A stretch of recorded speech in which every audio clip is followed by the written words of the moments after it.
Hello everyone, welcome to Frightening Tales. I know many of you enjoy listening to these videos as you fall asleep, so before you drift off, I'd love for you to leave a comment letting me know where in the world you're tuning in from, and if you're enjoying the story, don't forget to like and subscribe. Alright, now let's get comfortable, relax and dive into tonight's case. Story 1. Police have called it one of the worst crime scenes they've ever seen, and today her family will finally have some closure in this case as the young man convicted of her murder learns his sentence. I've handled well over 150 homicide cases, and I can say this is without doubt one of the top 1 or 2 crime scenes that I've ever envisioned. For today's case, we're in Niles, Ohio. One of the people who called this place home and had done for many years was 94-year-old Marie Belle Castro. Marie, affectionately known as Gigi to her great-grandchildren, was a remarkable woman. She lived independently in her home of many decades on Cherry Avenue. Having lived alone since the death of her husband, she loved nothing more than spending time with her family, going to church and cooking. She had an abundance of energy and a fantastic sense of humor. Her grandson Brian said anyone who met her instantly fell in love. She was quick with a joke, even quicker with a laugh. I thought for sure she'd live to 100. She had, even at the age of 90, developed a huge love for fly fishing, which was written about by her daughter in an article for the Orvis News. She was popular with her neighbors, even hiring one of the local teens to cut her lawn and giving him money for odd jobs. Marie was a well-known and much-loved member of this community. March 31st, 2015. Deborah, one of Marie's daughters, had taken her to the bank that morning. Before dropping her back at home, she spoke to her mother a couple of times on the phone before going over at 5.25 to take her shopping. When she got there, she knew something was wrong. The door number 509 looked like it had been forced open. Cautiously she went inside and found a bottle of alcohol on the landing and another on the step. There was blood absolutely everywhere, and her mother's purse had been dumped out. But where was her mother? She checked the basement, but there was no sign, so Deborah ran to an ambulance that was one street over and told them what was happening. They said they would contact the police immediately, so Deborah went back to the house to check again. It was in her childhood bedroom that she found her mother. She was lying on the floor, twisted in the fetal position, naked from the waist down. She went over to her and put her hand on her back. It was wet with blood. 94-year-old Marie was just 4 feet 8 inches and weighed only 85 pounds. Deborah then called 911 as the chaos at 509 was unfolding. Another situation was playing out in a house one street over. The police had been called out to deal with a teenager who had come home covered in blood. Jacob LaRosa had been released from the Trumbull County Juvenile Justice Center at 11 o'clock that morning, believing he had possibly been in a fight due to the amount of blood. His mother had called 911 when the police arrived. Jacob appeared to be under the influence of alcohol and had no clothes on apart from his socks and underwear. Whilst he had blood on him, he didn't seem to have any injuries. He kept saying, "They're going to kill me for this." An ambulance arrived to take him to hospital. As he was being put into the ambulance, the officer was told to go to a house across the street, 509 Cherry Avenue. There was blood all throughout the property and a woman dead inside. The case was moving very quickly and the crime scene was sealed off as Jacob was taken to hospital. Jacob LaRosa was only 15 years old. The idea that he could be involved was a disturbing one. When Jacob got to the hospital, he still wasn't making much sense and was very incoherent. An officer was told to secure him as a suspect in relation to Marie's death, and Jacob was handcuffed to the bed. His socks and underwear were taken off him by hospital staff so they could treat him, and he was wiped down with a washcloth. Another officer had got a warrant for his body to be searched, and pursuant to that warrant, fingernail scrapings were taken from him. Investigators say Belle Castro was found twisted in the fetal position and naked from the waist down, and her blood discovered in several rooms. Throughout the house the evidence showed that Marie had been struck in the head repeatedly with a heavy object, and a flashlight had been found inside, and it was believed that this was the murder weapon. She had then been dragged to her bedroom where there had been an attempt to rape her. She had massive devastating injuries to her head, and they could not determine how many times she had been hit. It's one of the worst things I've ever seen in 24 years of law enforcement, said Niles Police Detective Craig Aurelio for her family. This was absolutely devastating. Her grandson Brian said she was little, she was feisty and just had a heart full of love. Her great-granddaughter Angelina said, I think she was one of the sweetest people to ever live in Niles, and I think everybody loved her and they were all huge fans of her. She was an angel on earth. I think it would emerge that one of those she had been kind to was Jacob LaRosa. He was the team she had paid to mow the lawn and do other odd jobs. She was a nice woman. I mean, she'd give anything to anybody. Cherry Avenue in Niles is a much different place today than it was before 94-year-old Marie Bel Castro was murdered, and her neighbor 15-year-old Jacob LaRosa was implicated in brutally beating her inside her home. You've got to be very careful.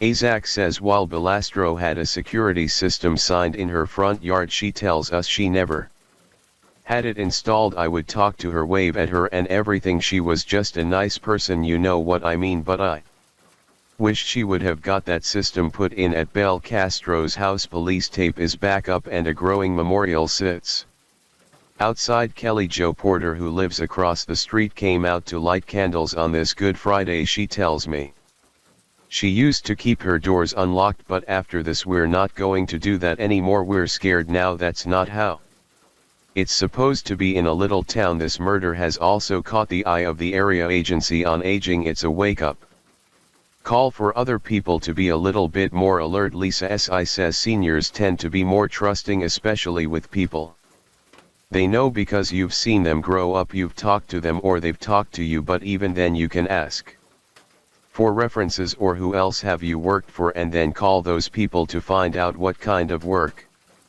this person did, or just a little bit more about them.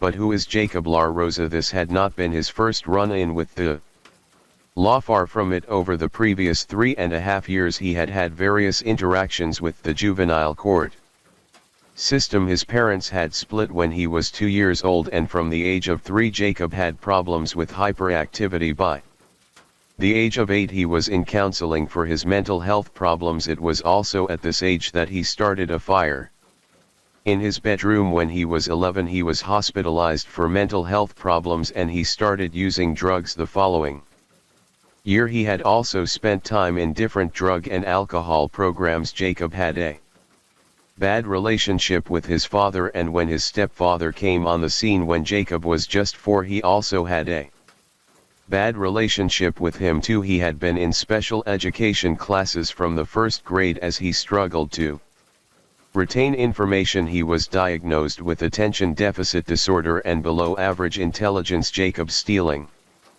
was also an issue, and his family would lock the doors in the house every night to try and stop him from taking things.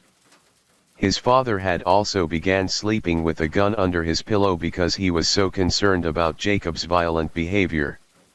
From September 2013 Jacob was named in 19 police reports, many relating to him running away from home. Others included theft, breaking and entering, assault and criminal mischief. One incident involved him throwing a mason jar candle at his 7-year-old stepsister's head, which resulted in a 3-inch cut above her left eye. On the 4th of September his mother had called the police at 3:30 in the morning saying he had just got home, and after an argument he had left again. 3 days later his father went to the police station and said that Jacob had been running away and hanging around with the wrong crowd. He said that the night before his son had been at a house on Lafayette Avenue and had been forced to take drugs by a man who had threatened to kill him the following month. On October 9 police were called out to reports of a shoplifter. Jacob, as 2014 rolled around. More reports of theft from his family were lodged on April 23. His mother called the police saying he had been on probation for running away and he had failed again to come home. 2 more reports were made in June following theft and another call came in July. Neighbors called the police to report him throwing rocks at cars. The police note said mother has been told numerous times how to file and follow up properly with TJJJC. Trumbull County Juvenile Justice Center however appears to fail to do so. Stepfather of Jacob wanted to know if at any point she should be held liable. I advised him he is just as liable and they all live as a family. They need to talk with the male's probation officer and her supervisor. If nothing is being done, mother always justifies her son's actions instead of making him take responsibility. I told her the same as well. Jacob is at fault in trying to piece the scene together. It appeared that the initial attack had been in the living room before she was dragged to her bedroom. His lack of remorse was disturbing. He had even bragged to people at the juvenile detention center that he had wanted to hide her body and save it for later as he was just 15 years old. The question as to whether or not he was going to be tried as an adult was a big one. For days of hearings would take place in the juvenile court so Jacob's lawyers could argue why it should not be moved to the adult justice system and for the prosecution to put forth their case as to why he should be tried as an adult. Let me give you fair warning, you best be on your very best behavior. Judge Sandra Harwood issuing a stern warning to 16-year-old Jacob LaRosa. I want to make something really clear to you. I don't like what I have heard in regards to your continuous infractions down in the juvenile detention center. This reprimanding comes after she announced her decision to transfer his case to Common Pleas Court. Prosecutors requested a $3 million bond saying he's walked away from some facilities and in testimony during the hearing last week he even talked about planning an escape. We're looking forward to presenting this case to a grand jury and proceeding to prosecution in the adult court, but I could not thank Judge Harwood for her very detailed and thoughtful analysis and really a decision that is well deserved. The alleged act was brutal and vicious and the victim dragged throughout her home. December 16, 2015. Judge Sandra Harwood just ruled that Jacob LaRosa will be tried as an adult covering Trumbull County. A teenager from Niles has been indicted by the Trumbull County Grand Jury for a murder this past March. 16-year-old Jacob LaRosa will face charges of aggravated murder and other felonies in connection with the death of his 94-year-old neighbor Marie Belcastro. I told you last month that Trumbull County Family Court Judge Sandra Harwood ruled LaRosa could be tried as an adult for those crimes. The Ohio Supreme Court has refused to hear an appeal from a Niles teen accused in the beating death of his elderly neighbor. That ruling came down today. Attorneys for Jacob LaRosa challenged the decision that the teen be tried as an adult. He's accused in the March 2015 murder of 94-year-old Marie Belcastro. She was killed in her home in Niles. LaRosa's trial will now move forward in adult court. It's scheduled to start on September 19. The prosecution was aiming for life without parole and the defense were hoping to secure a sentence of life with the possibility of parole after 20 years. Jacob's lawyers also filed a motion to suppress the evidence taken from the hospital, including the washcloth used to clean him, his socks and underwear, and the scrapings from his fingernails. And attorneys representing the teenager charged in connection to the crime are asking a judge to exclude some evidence at trial, including items collected from his person and his home the day of the murder and statements he made to police. He was crying obviously and he just kept saying, he said I don't know how many times he said they're going to kill me for this, they're going to kill me for this. Assistant prosecutor Chris Becker told the court the state agreed to not use the statement LaRosa gave to Niles Police Lieutenant Dan Atkins at the hospital on March 31, 2015, but would want to question him about it should he take the stand, but LARROA's attorneys want other things said to officers suppressed too, including anything he may have said around police. Did you interrogate him in any way? I don't recall asking any questions pertinent to why I was there with reference to any other extraneous statements that the defendant gave. We believe those statements were not made as a result of questioning by law enforcement and are not a violation of marine law. All right. Or constitutional all right. Judge Wyatt McKay will rule on the motion at a later date. This motion was denied as the court found that the fingernail scrapings were within the purview of the search warrant with the underwear and socks. It was determined that Jacob had voluntarily presented himself to be treated purportedly as a victim, therefore he had no expectation of privacy in clothing being taken from him, and the Fourth Amendment did not apply to the seizure of clothing. The Fourth Amendment protects people against unreasonable searches and seizures. The same also applied to the washcloth. The washcloth was the property of the hospital, and there was not an expectation of privacy when covered in someone else's blood. The appeals court ruled that since the socks and underwear had been taken by a nurse who was trying to treat him and there was no involvement of the state, therefore there was no Fourth Amendment violation. As the washcloth wasn't his, there was also no Fourth Amendment violation there. It was also found that the term hand swabs that had been used in the warrant also included the scraping of fingernails. It was now time for the process of selecting a jury. Jury selection continues in the Jacob LaRosa murder trial. Attorneys are questioning each possible juror to see how much they heard or read about the case in the media. If a jury is picked today, they'll visit the crime scene in the afternoon, but ultimately no jury would be selected.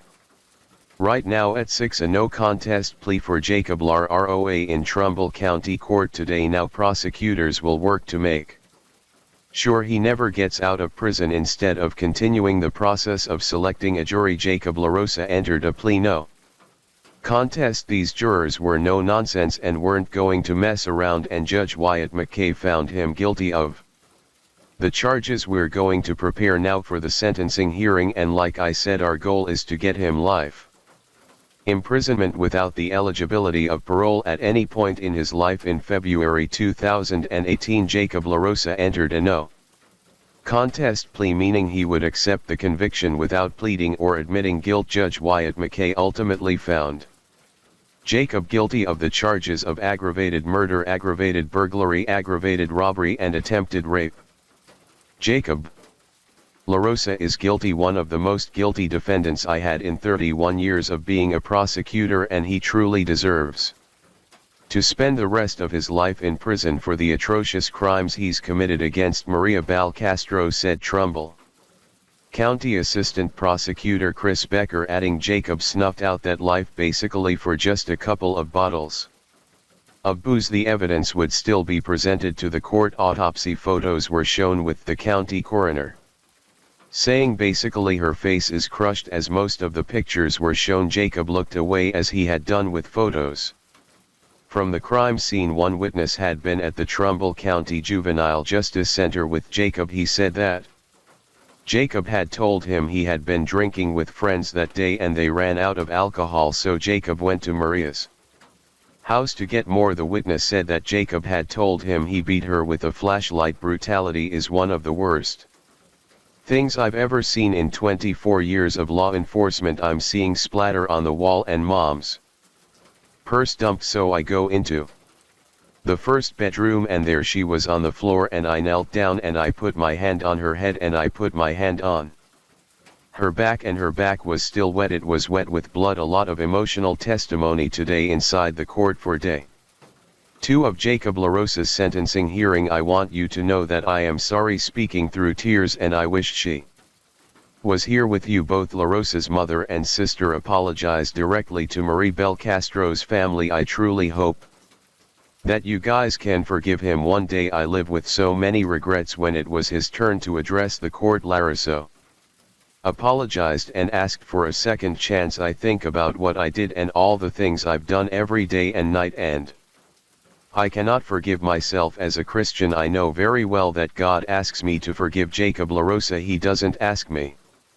to forget. I miss my mom every day. I trust our whole family will have justice, closure and healing. It's now up to the judge to decide what punishment he sees fit for the crimes. Marie Bel Castro, may she be his last victim in the sentencing document. The prosecutors said in their filing stated simply the offenses that this defendant committed are straight out of a slasher film, and it is evident that there was no motive other than murder and mayhem for the sake of murder and mayhem.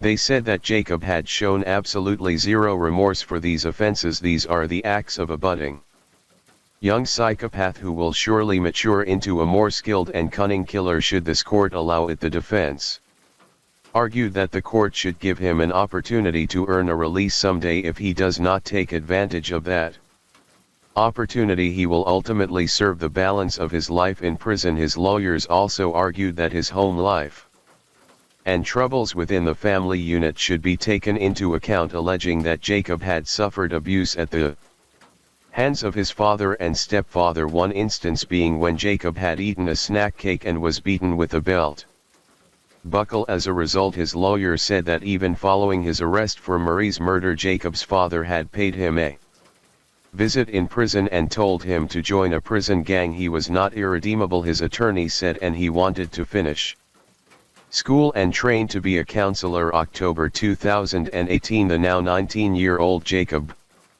LaRosa is scheduled for sentencing this afternoon in Judge Wyatt McKay's courtroom, a prison term of life without parole in a state penal institution. Showing no remorse, the now 19-year-old Jacob LaRosa was given the maximum sentence allowed by law. Jacob LaRosa was sentenced to life without the possibility of parole, plus 30 years for robbery, burglary, attempted rape and murder. Because of his age at the time of the killing, he was not eligible for the death penalty. The judge also said that Jacob would be a Tier 3 sex offender for the rest of his life. The judge stressed that the court did need to balance the possible mental health problems and Jacob's age with the seriousness of the crime, saying that there was evidence he would likely commit crimes again if he were to be released. The judge also emphasized that the sentences were not to be concurrent, they were to run consecutively, as the court had found that the crimes were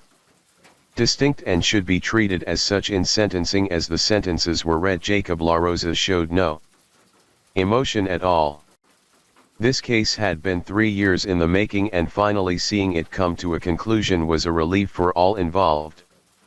The assistant prosecutor said he was hopeful that the work put into the case would mean Jacob wouldn't be able to successfully appeal. An appeal was made to the 11th District Court of Appeals relating to the suppression of evidence that had been taken from the hospital. The Court of Appeals affirmed the trial court's rulings. This decision was appealed and taken to the Ohio Supreme Court. The argument today: did a local hospital violate his rights when a nurse turned over a washcloth used to clean up the team? His lawyer argued hospital staff turned over clothing and a bathroom washcloth without ever obtaining a warrant. What we do know is that this is constitutional error. If there is error and the issue isn't overwhelming evidence of guilt, is there a reasonable possibility the improperly seized evidence contributed to the conviction? The question becomes whether or not the hospital had authority to turn that cloth over, and it doesn't matter if it's a vial of blood, a syringe or a catheter with urine in it. The hospital doesn't have lawful authority to breach Mr. LaRosa's privacy rights. Justices ruled today that did violate LaRosa's rights. They say though LaRosa would have been found guilty even without that evidence, his appeal had failed. Flash forward to April 2021, Ohio's Senate Bill 256 became law. The implications of this were far-reaching. It retroactively ended life without parole sentences for juvenile offenders, with the exception of those who kill 3 or more people or committed acts of terror. This would mean that many offenders, including Jacob LaRosa, now had a chance to be released. One of her great-grandchildren, Angelina, would later write about this new law and the impact it could have on victims' families during floor debates. Then Senator John Eklund Even referred to my great-grandmother's murderer as one of the most potential-laden human beings we have in our state. What about my potential? What about the future stolen from every victim and their loved ones? SB 256 reopened old wounds that were just starting to heal for hundreds of Ohio families. Varying degrees of anxiety, depression, graphic nightmares and severe insomnia are all too common. My trust in people in the government and in the system is broken because of SB 256. Even a victory at a parole hearing just means a new torturous countdown until the next one begins. Trumbull County Prosecutor Dennis Watkins said he was going to do anything and everything possible to keep Jacob in prison for as long as he could. This office will continue to vigorously oppose Jacob LaRosa's release and take all necessary steps, including any potential appeals if warranted, to ensure Jacob LaRosa serves the maximum sentence permissible. He said this sentiment was shared by Assistant Prosecutor Chris Becker, who said that this throughout all of the hard work of law enforcement officers, the crime scene investigators, the prosecutors, the judges, all the hard work that these people had done. As things are, Jacob will first be eligible for parole in his early 40s, and Marie's grandson Brian said he plans to speak at the parole hearing. I forgive Jacob on a spiritual basis and I hope God can use him where he is, but I think society needs to be protected from him. And he needs to serve his time. I'm still working on forgiveness for the Ohio legislature. Marie Bell Castro's grandson Brian Kirk says his family is relieved an amendment included in Senate Bill 288 legislation that created stricter distracted driving laws also lengthened the time allowed between parole hearings for juvenile offenders like his grandmother's killer Jacob LaRosa. We're very happy about that. It's a sign that people in Columbus have heard us. Kirk has been fighting changes made to state law under Senate Bill 256 in 2021. It retroactively gave juvenile defendants sentenced to life without parole eligibility for LaRosa and meant his first parole hearing would be in 2040 and, if denied, every 5 years after under the new law, which takes effect in April. If an offender is denied parole, the parole board would set the next hearing based on rules adopted by the Department of Rehabilitation and Correction at the time of the denial. Every 10 years feels like a step in the right direction. It feels like something that's more manageable. Jacob LaRosa is a poster child for a juvenile murderer who does not deserve to ever have be out on parole. Both Kirk and Becker agree that the amendment is a step in the right direction, but say their battle isn't over. It's not everything we want, but we'll just keep fighting. Essentially, it is a small victory for those who are fighting for the victims and to keep these murderers in prison where they belong, but it doesn't go far enough. We need to go back to pre-Senate Bill 256. For many, the impact of this case is something that will never leave them. Prosecutor Dennis Watkins said that the crime scene lives indelibly in his memory. Assistant Prosecutor Chris Becker said that some cases stick with you forever, and this was one of the most violent and brutal murders he had seen in his career. Marie Bell Castro was a woman of quiet strength and deep faith who lived her life in service to others, always opening her heart to those in need. Marie didn't just believe in her faith, she lived it through every act of kindness, and even in the wake of such unspeakable tragedy, it's her love, not the violence, that defines her legacy. Because while one person's actions brought about such darkness, the light that Marie Bell Castro shared with the world continues to shine bright. Story 2T's case brings us to the beautiful capital city of Scotland, Edinburgh, back to 2010, where we meet 38-year-old Suzanne Pilley, described as a devoted daughter, very close to her parents and talking to them multiple times a day. She was a loyal friend and someone who was always up for a laugh and a good time. She enjoyed staying active, festivals and reading, and being part of several local book clubs. Charity and volunteering were also a big part of her life too, and you could often find her helping out with something around town. She had married her longtime friend Peter Durand in a Vegas wedding in 2004. And although they divorced in 2008, they still remained as good of friends as they once were. After this, she had a few toxic relationships back to back and moved around a lot, becoming engaged to a man but splitting after his cocaine problem came to light, and then a physically abusive relationship followed after that. But she had started working as a bookkeeper for a company called Infrastructure Managers Limited, looking after their accounts and payroll, and her colleagues said she was an exemplary employee, never late, never missed a day, and very good at her job. Tuesday, May 4, 2010, 8:19 a.m. Suzanne left her flat on Whiston Road to catch her usual bus to work. She got on the number 2 bus just before changing to the number 4 on Stevenson Drive. Suzanne was wearing a distinctive big blue-purpley coat with a shoulder bag and bottle of water. She got off the bus at 8:49 a.m. and this was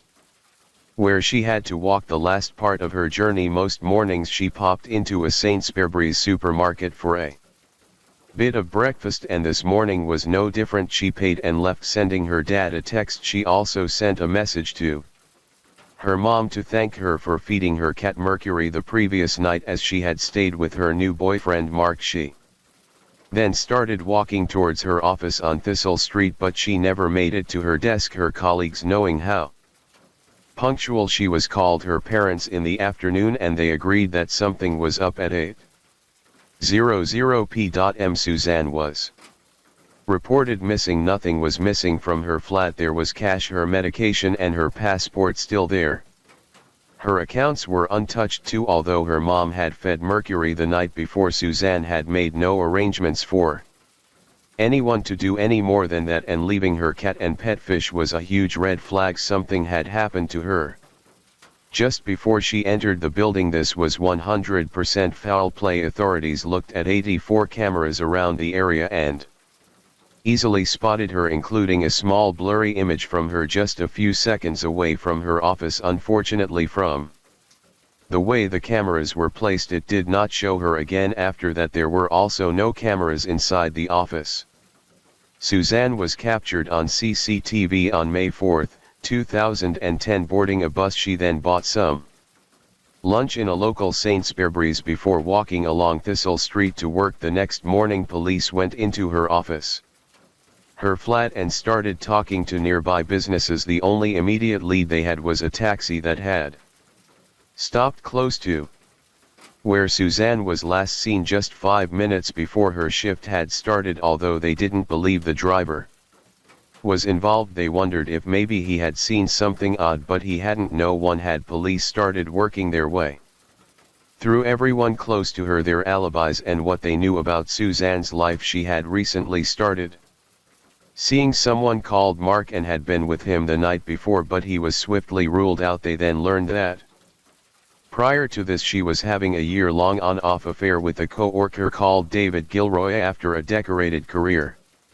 which included 10 years in the Royal Navy, where he reached the rank of Chief Petty Officer, he was now the Regional Operations Manager for Infrastructure Managers. But David was married with 2 children, and after he temporarily split from his wife Andrea, he moved in with Suzanne, and the pair had many months of what many said was a volatile and up-down relationship. Her ex-husband Peter said she mentioned that she had started seeing someone, but she never said who it was. I was a bit surprised she got involved with someone who was married, because that wasn't the kind of thing she would do, but I can see how Suzanne might have been involved. She tended to buy right into things. When something came up which she wanted, she would be committed to it. On the 6th of May, David Gilroy was questioned for a lengthy 11 hours and admitted that yes, they had been seeing each other, but their relationship ended for good in December 2009. He had moved back home to his wife and children, and he was focusing on making that work, and she had also clearly moved on too, so everything was over. And that was that. They couldn't help but notice, however, scratches on his arms and hands, and they wanted to take some photos. Looking closer, they could see he had actually covered some of These up with makeup. David had been working the same day as Suzanne, but colleagues said he got in a bit later, and described the usually calm and put together David as agitated. Shaky, sweaty, his eyes were glazed over and his pupils dilated. A couple of people also noticed the scratches on him as the search for Suzanne continued. The police got a call from David, but it wasn't anything to do with Suzanne's case. It was to report a break-in. He claimed that someone had broken into his house while he was asleep and taken his phone and laptop. He said he and his wife had heard a noise downstairs and went down to find the back door broken, but something about this story was odd, to say the least. Just days after Susan disappeared, suddenly all his devices disappeared too. And why would someone only steal those two things when there were a load of items they could have taken as well? They didn't have his phone to look at, but they had been looking into Suzanne's phone data and everything was able to be recovered. Everything on it was certainly telling a different story to what David had said. She had sent several messages calling things off and letting him know about her new boyfriend Mark, and although she sent a text to a friend saying she felt like he had gotten a hint she had seen David again over the weekend before she went missing, David had sent hundreds and hundreds of texts to her over a few weeks, including 64 in one day. On May 3rd he had called her, sent 15 texts, one of which was telling her he would always love her, and a voicemail, but interestingly there was nothing after that. Before May 4th rarely an hour went by without something from David, but after May 4th there was nothing. Everyone that knew of their relationship said it had always been pretty intense and marred by bouts of aggressive bullying and possessive behavior on David's part. Just before Christmas Suzanne had changed her locks, and a month before she went missing David had hacked into her emails, thrown her belongings out of a kitchen window, and stolen her phone. Suzanne had been reported missing by her parents on the last day she was seen, just over 2 weeks later. The police released a statement saying they were now treating her disappearance as a murder investigation. The next day a search of the Argyle area was launched, spanning an area of 400 m as detectives leading the inquiry at the time appealed for information. It had now been 2 weeks since Suzanne was last seen, and investigators announced they were treating her disappearance as a murder investigation. A team of 20 had been poring over the CCTV footage from 250 cameras around the area and had started putting David's movements together. In the days before and after Suzanne went missing, he was the only person of interest and they needed to track every step, and this was what they found. Detectives could tell from his messages that David was unable to accept Susan breaking off the relationship, and he made a plan to confront her. On the morning of May 4th David dropped his daughter off at school before taking the bus and getting to Thistle Street at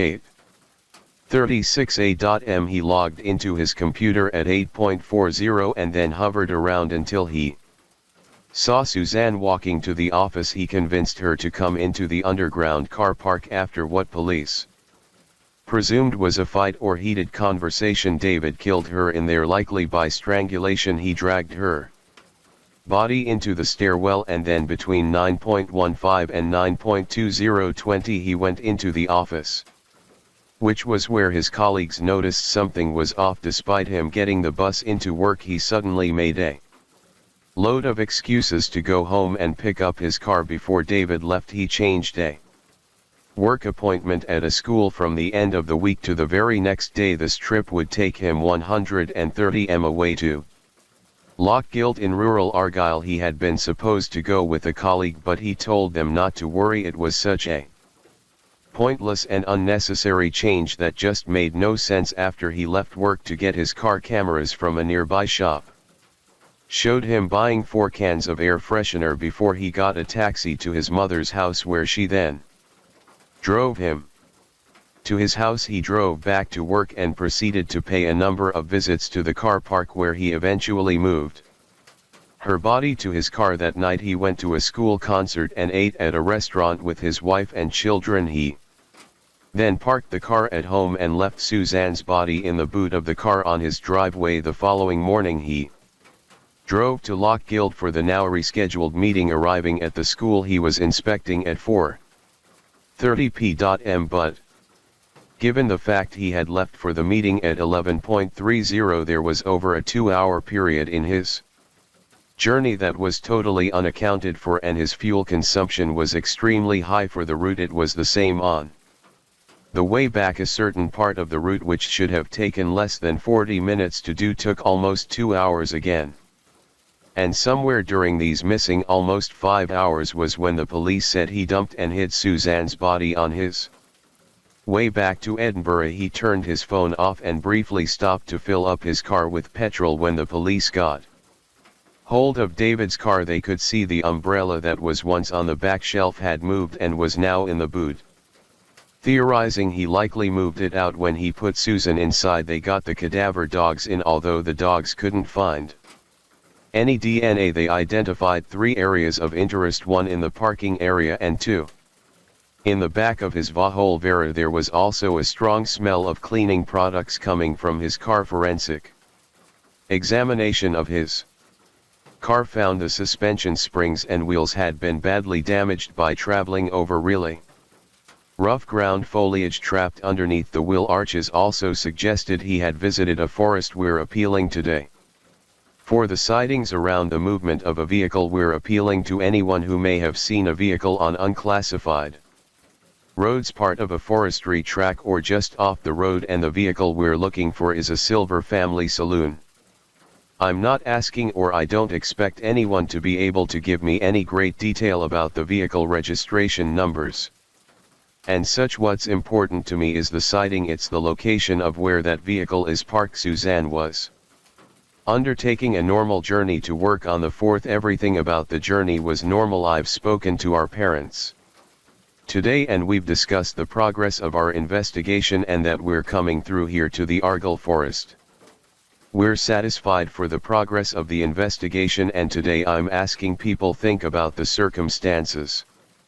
Think about any sightings you have of a vehicle which may be unattended. There may be a single man within the vehicle, maybe standing around looking. Tell us about where that was. Suzanne's family have feared the worst really from the very word go, and so we've discussed with them this morning, and clearly they're very devastated, and it's not the news that they would want to hear, but nevertheless they're supporting us. A month after Suzanne was last seen, 47-year-old David Gilroy was charged with murder and breach of the peace in connection with the investigation, but was released on bail. He was also charged with assaulting his wife Andrea between January 2009 and May 2010 and of threats towards his 2 children, but these charges would later be dropped. Another one of the charges against David alleged that he had assaulted a man called Scott, threatening to stab and kill him when he confronted him outside Suzanne's flat.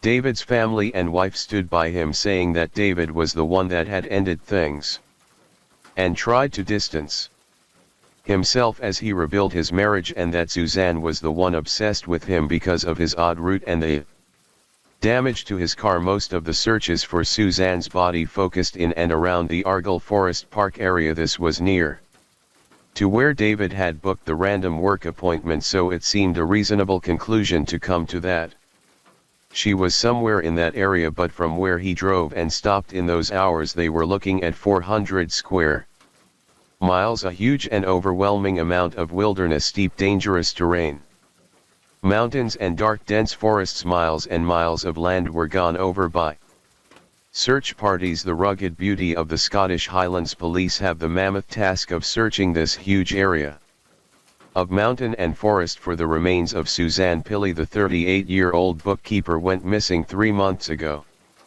Relatives like Suzanne's father Robert are hoping a widening of the search operation this weekend will finally discover her last resting place. I often feel that if I could put a closure to it, that maybe the grieving would be a lot better, like but it's just one of these things that you never seem to be able to get to the end of it. You just got to take it day by day. Volunteers and mountain rescue teams are set to join police who've already carried out an extensive search to no avail. A 47-year-old man from Edinburgh has been charged with Suzanne's murder, and soon police had spoken to almost 1,500 potential witnesses and taken over 1,000 statements, but there was still no Suzanne. The Crown Office put 3 prosecutors on the case full-time, and they admitted it was a very rare and tough case to take to trial. Everything was relying on reconstructing events using circumstantial evidence, but there was no DNA, no forensics, and no body.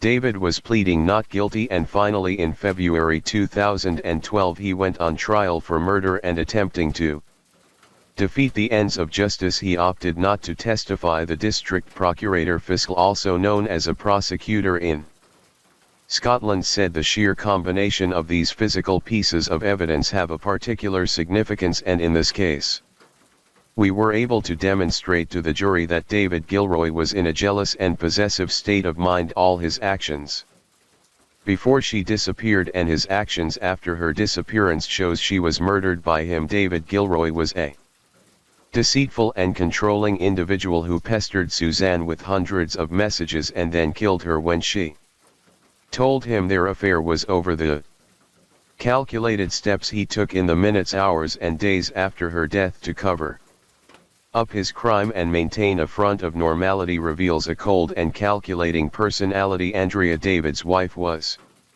cited as a witness by the Crown but was given the right not to give evidence if she didn't want to. She declined and stepped down. They presented all the CCTV, the car evidence, the phone records, and an expert that said that the location of the scratches and marks on his body were consistent with where someone would have grabbed him if they were being strangled and trying to get him off. The former partner of Edinburgh woman Suzanne Pilley has been found guilty of her murder. David Gilroy always denied the charge. Detective Superintendent Gary Flanagan says it was a complex case to investigate. The fact that we were looking at something which happened in the city centre of Edinburgh and travelled over to the other side of Scotland, meant that we were looking at clearly a much bigger investigation. The CCTV was the backbone of everything else that we were able to do, so clearly it was significant, but the CCTV corroborated, if you like, it added weight to all the other investigations that we were able to carry out. So in a circumstantial case it's a significant part. It's believed Suzanne's body is buried in Argyll. However, despite extensive searches, she's never been found. We've conducted over months and we've discussed with the Pilley family throughout all the different avenues that we've pursued. We've been pretty transparent with the public in terms of the areas that we've searched. Officers insist the search for Suzanne isn't over. We've given Rob, Sylvia and Gail an assurance that any information which comes to light that gives us a glimmer of hope, then we will pursue that information, hopefully to a conclusion for them. The parents, family and friends of Susan Pilley have welcomed today's verdict but insist their fight to find her body will continue by a majority verdict. David Gilroy was convicted of murder and attempting to defeat the ends of justice for the first time in a UK criminal court. The public saw the judgment too, with a camera allowed to film the sentencing, something we could be seeing a good deal more of in the future, and in a legal first, permission was granted to film him being sentenced. At the High Court in Edinburgh, it was the first time in the UK that news cameras had been allowed to film a sentencing in a Susan Pilley was obviously a respected and well-liked member of staff in Thistle Street, in the office in which you and she both worked. In May 2010 she was starting a new chapter in her personal life, and that included bringing to an end her relationship with you. On the May 4th she set out to go to work, then she just disappeared, and the jury were satisfied on the evidence before them that that was because you murdered her and disposed of her body. On charge 6, the charge of murder, I sentence you as I am required by law to do, to life imprisonment. I am also required to order that you serve a number of years as a punishment, part of the sentence. Having regard to all the circumstances, I order that you serve a punishment part of 18 years, which will be backdated to March 13th 2012. This statement is obviously being read on behalf of the Pilley family. And it's very much in their words. This day has been a long time coming, but finally Suzanne's received the justice she deserved. As a family we continue to struggle to come to terms with losing her. We've lost our daughter, but her memory lives on in everyone who knew her. Suzanne was a devoted daughter, a supportive friend, and an exemplary colleague at work. She was a proud Scot who led a full and active life and enjoyed the great outdoors always. Walking, cycling, and keeping fit. We've been met with nothing but kindness from her many friends during this time of great sorrow. We'd like to express our gratitude to every police officer involved in the investigation and to Alec Prentice and his team for their efforts in bringing this case to a conclusion today. Although the trial has ended, our ordeal goes on, and we hope that one day we can lay our daughter to rest. After he was sentenced to his 18 years, David moved prisons following threats from other inmates and was left with a broken jaw. The Criminal Court of Appeal threw out his appeal, and he also failed in getting his case reviewed by the UK Supreme Court. Now, last month marked the 4th anniversary of the murder of Susan Pilley. David, how many times do I have to say this? Okay, it's finished. That morning he's been there waiting. Suzanne arriving, it was clear that Suzanne had ended the relationship. There's nothing you can say, and clear that he didn't want the relationship to be over. Justice had been done, but he felt so sad after that because he wasn't going to get it back, lying somewhere and nobody knows, as if nobody loved her. The investigation will never be closed until Suzanne's found. I always say that the door is just ajar, it's not fully closed yet, and that's what I really like to put closure on it for myself and the rest of my family. She was such a happy person. You try hard to be happy. David Gilroy's family said they hoped that a serious miscarriage of justice would be overturned after he was finally granted a review of his case. They said they were left shocked when they learned his review was closed in February 2019. Suzanne's father, Rob, sadly passed away without ever knowing where his daughter was. Detective Chief Inspector Bob Williamson said, "We are just hoping that a member of the public will just think maybe that bit of information I've got is important, and let's bring Suzanne back to the family. They have been so strong for all this time and put up with so much grief for the past 14 years. Obviously that has caused a lot of stress, and to be able to bring Suzanne home and give her a proper funeral would be a massive thing for them." In 2024, Crime Watch released a new appeal, and Suzanne's mother Sylvia and sister Gail are still fighting to keep the searches going and hoping that one day they can bring her home. Extremely difficult to not know where she is and to not have laid her to rest. You know, she wasn't treated with any dignity in her day, but as of the writing of this episode, Suzanne's remains are still missing, and David still refuses to talk. However, this could affect if he is eligible for parole. A new bill known as Suzanne's Law was proposed by the Scottish government. It means that a failure to reveal someone's whereabouts must be taken into account by a parole board, whereas under the current rules it is something they may take into account. Retired Detective Superintendent David Swindle, who was behind the capture of Peter Tobin, said, "It's quite simply the concept is nobody know parole. There hasn't been anything like that, and there's been Helen's Law in England and Wales, but we've never had that here. Families deserve the best, and if Suzanne's Law is introduced, that would really make a big difference for the families. Cases like this are painful enough for family and friends, but when they have no idea where their loved one is, it adds another layer of despair." Suzanne's sister Gail said, "We accept that Suzanne was murdered and believe that the person responsible is in prison, but we feel we cannot say a proper goodbye until her body is found. Police Scotland will respond to any information and are committed to bringing us some form of closure. Their investigation can only conclude when Suzanne is found, and so I would plead with anyone who knows something but hasn't come forward to search their conscience and get in touch." Story 3. Loveland, Colorado, a city of about 70,000 people that sits about 50 north of Denver, home to 65-year-old William Kennall. William had 3 children and 6 grandchildren, and his sister Mary said he was the protector and really the glue of the family. He had a quick wit, and everyone in his circle said his outrageous sense of humor was legendary, as was his love of loud prints on shirts and crazy socks. Travis, William's son, said that his father had worked his whole life, having served in the military and then right into a long career working in tech. He had just received his first Social Security check after finally starting to slow things down and move into retirement, but he didn't want to stop completely. He was a skilled craftsman, and now with some more time on his hands he had been working towards opening his own woodworking business. Despite facing difficult times including fighting cancer, he was always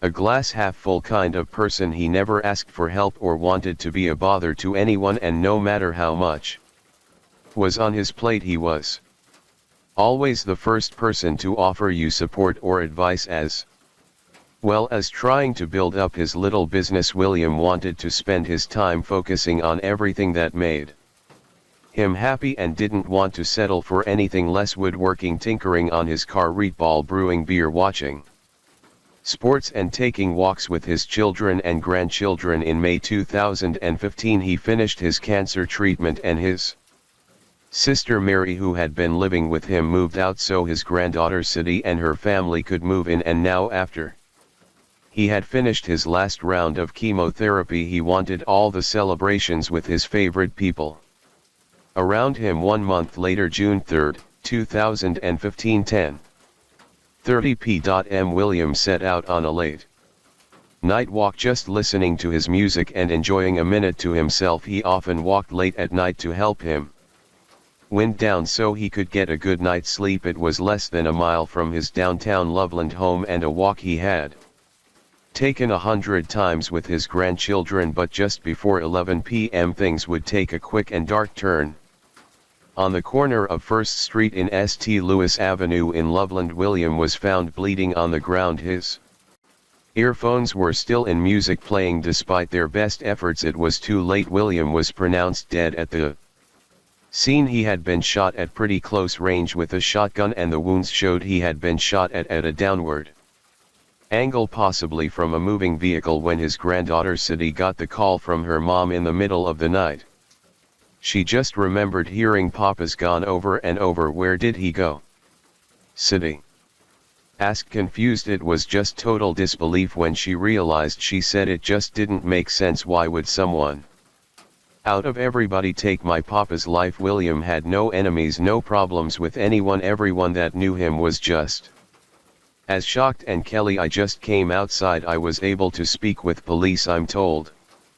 The public information officer has not been updated on this case for about 5 hours. They're trying to decide right now how they're going to update the media. They're getting a lot of questions. This is clearly the developing story here in northern Colorado. Also, just a few minutes ago we had a chance to talk with people who identify themselves as friends and family of the victim. They're clearly distraught, still trying to take this all in. We found them very, very close to the scene itself, a greenhouse at East 1st Street in Taylor Avenue, 1 to 2 blocks away at the most from where this man, 65 years old, was found just before 11 p.m. shot. Police say he did not survive. Neighbors saying he was also recently in a car accident, lived very close. Also, we're told from residents in this area, this is clearly the #1 discussion among friends and also folks at the grocery store.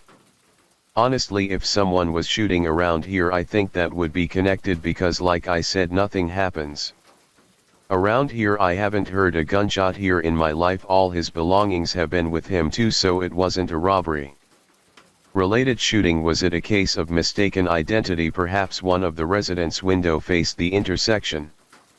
When she heard a loud popping sound that night, she saw an old, fairly run-down and rusty light-colored pickup truck speeding away from the scene. Investigators also learned that just 10 minutes before William was shot, shots had also been fired at a motorcyclist very close to where William was killed. Donald Cronister had been on his bike and shot at 10:31 p.m. He had been trailed by a truck matching the same description as the one the witness saw.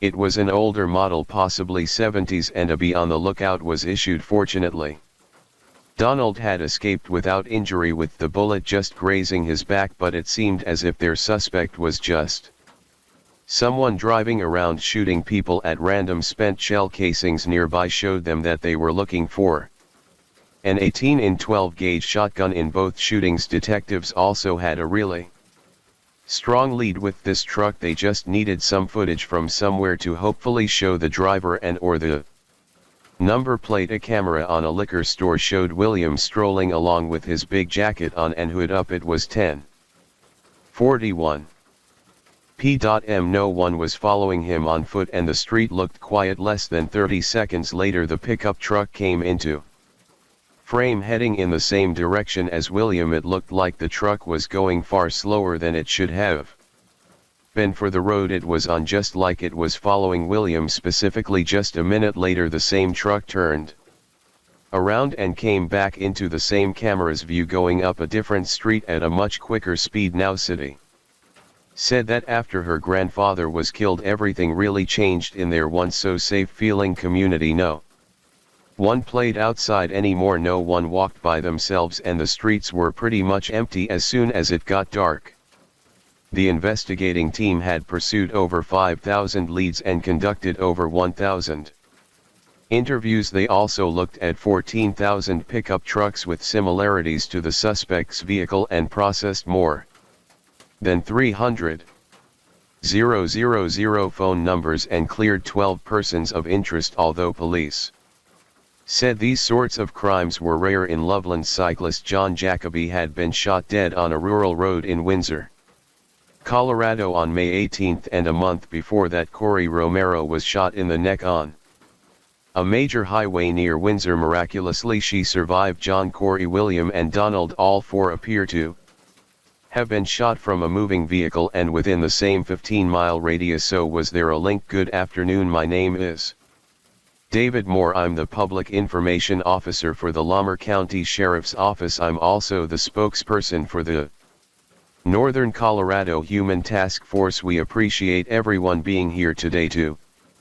help us share this information with the community. We also appreciate the continued support of the community as investigators work tirelessly to solve these cases. The task force believes these cases will be solved with the help of the community. Shootings number 1 and number 2 both appear to be random in nature and have been linked by forensic evidence. They have not been linked to any other cases under investigation by the task force. Shooting number 3 occurred on June 3, 2015, when a person was shot at while riding a motorcycle near Denver Avenue and East 18th Street in Loveland. So here's a map indicating the suspect's direction of travel for shooting number 3 of the person on the motorcycle. Shooting number 4 also occurred on June 3, 2015, when Mr. William Canall was shot and killed while standing at the intersection of East 1st Street and North St. Louis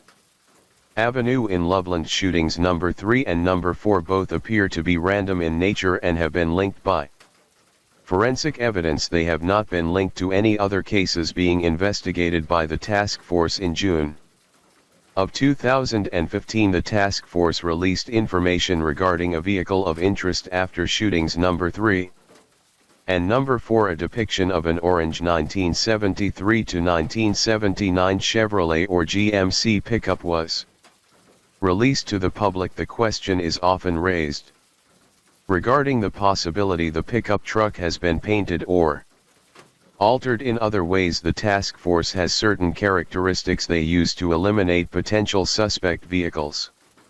However, color is no longer one of them. The task force has received numerous requests from the media regarding crucial evidence in these cases. Those requests include the types of firearms used to commit these crimes, the distances from which they were fired, and the number of times they were fired. The Colorado and recently requested the task force to confirm that Mr. William Canall was shot at close range with a shotgun from a vehicle. The task force requests that you call the task force tip line at 970-498-5595.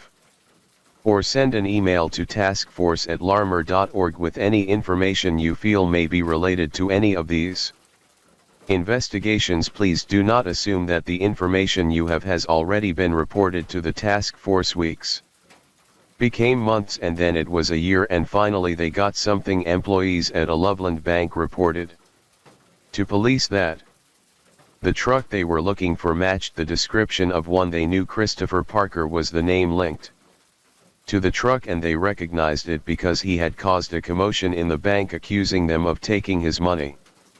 According to Christopher's Facebook page, he had owned a reddy orangey old truck in 2015, but after the sketches and Beyond a Lookout started circulating, he had painted it white, documenting all of this on social media. When detectives reached his home and found the truck, they could still see patches of the once bright color showing through the white. The pot of half-used white paint was still sat in his tool shed. Police said he had an arsenal of weapons, had made multiple threats against businesses, and had been placed on a 72-hour hold in a mental health facility. He had made further threats towards the facility. Despite this, though, he did have a very minor criminal record, which included operation of an unsafe vehicle and a misdemeanor possession of drug paraphernalia. Nothing even close to this kind of level of serious crimes they were investigating. Not much is really out there about Christopher, but Chrissy Allen was friends with his cousin and knew him a little bit. She described him as a lonely musician, but she didn't see him get upset or get violent. She added, he's the kind of profile for a school's mass shooting or something kind of crazy.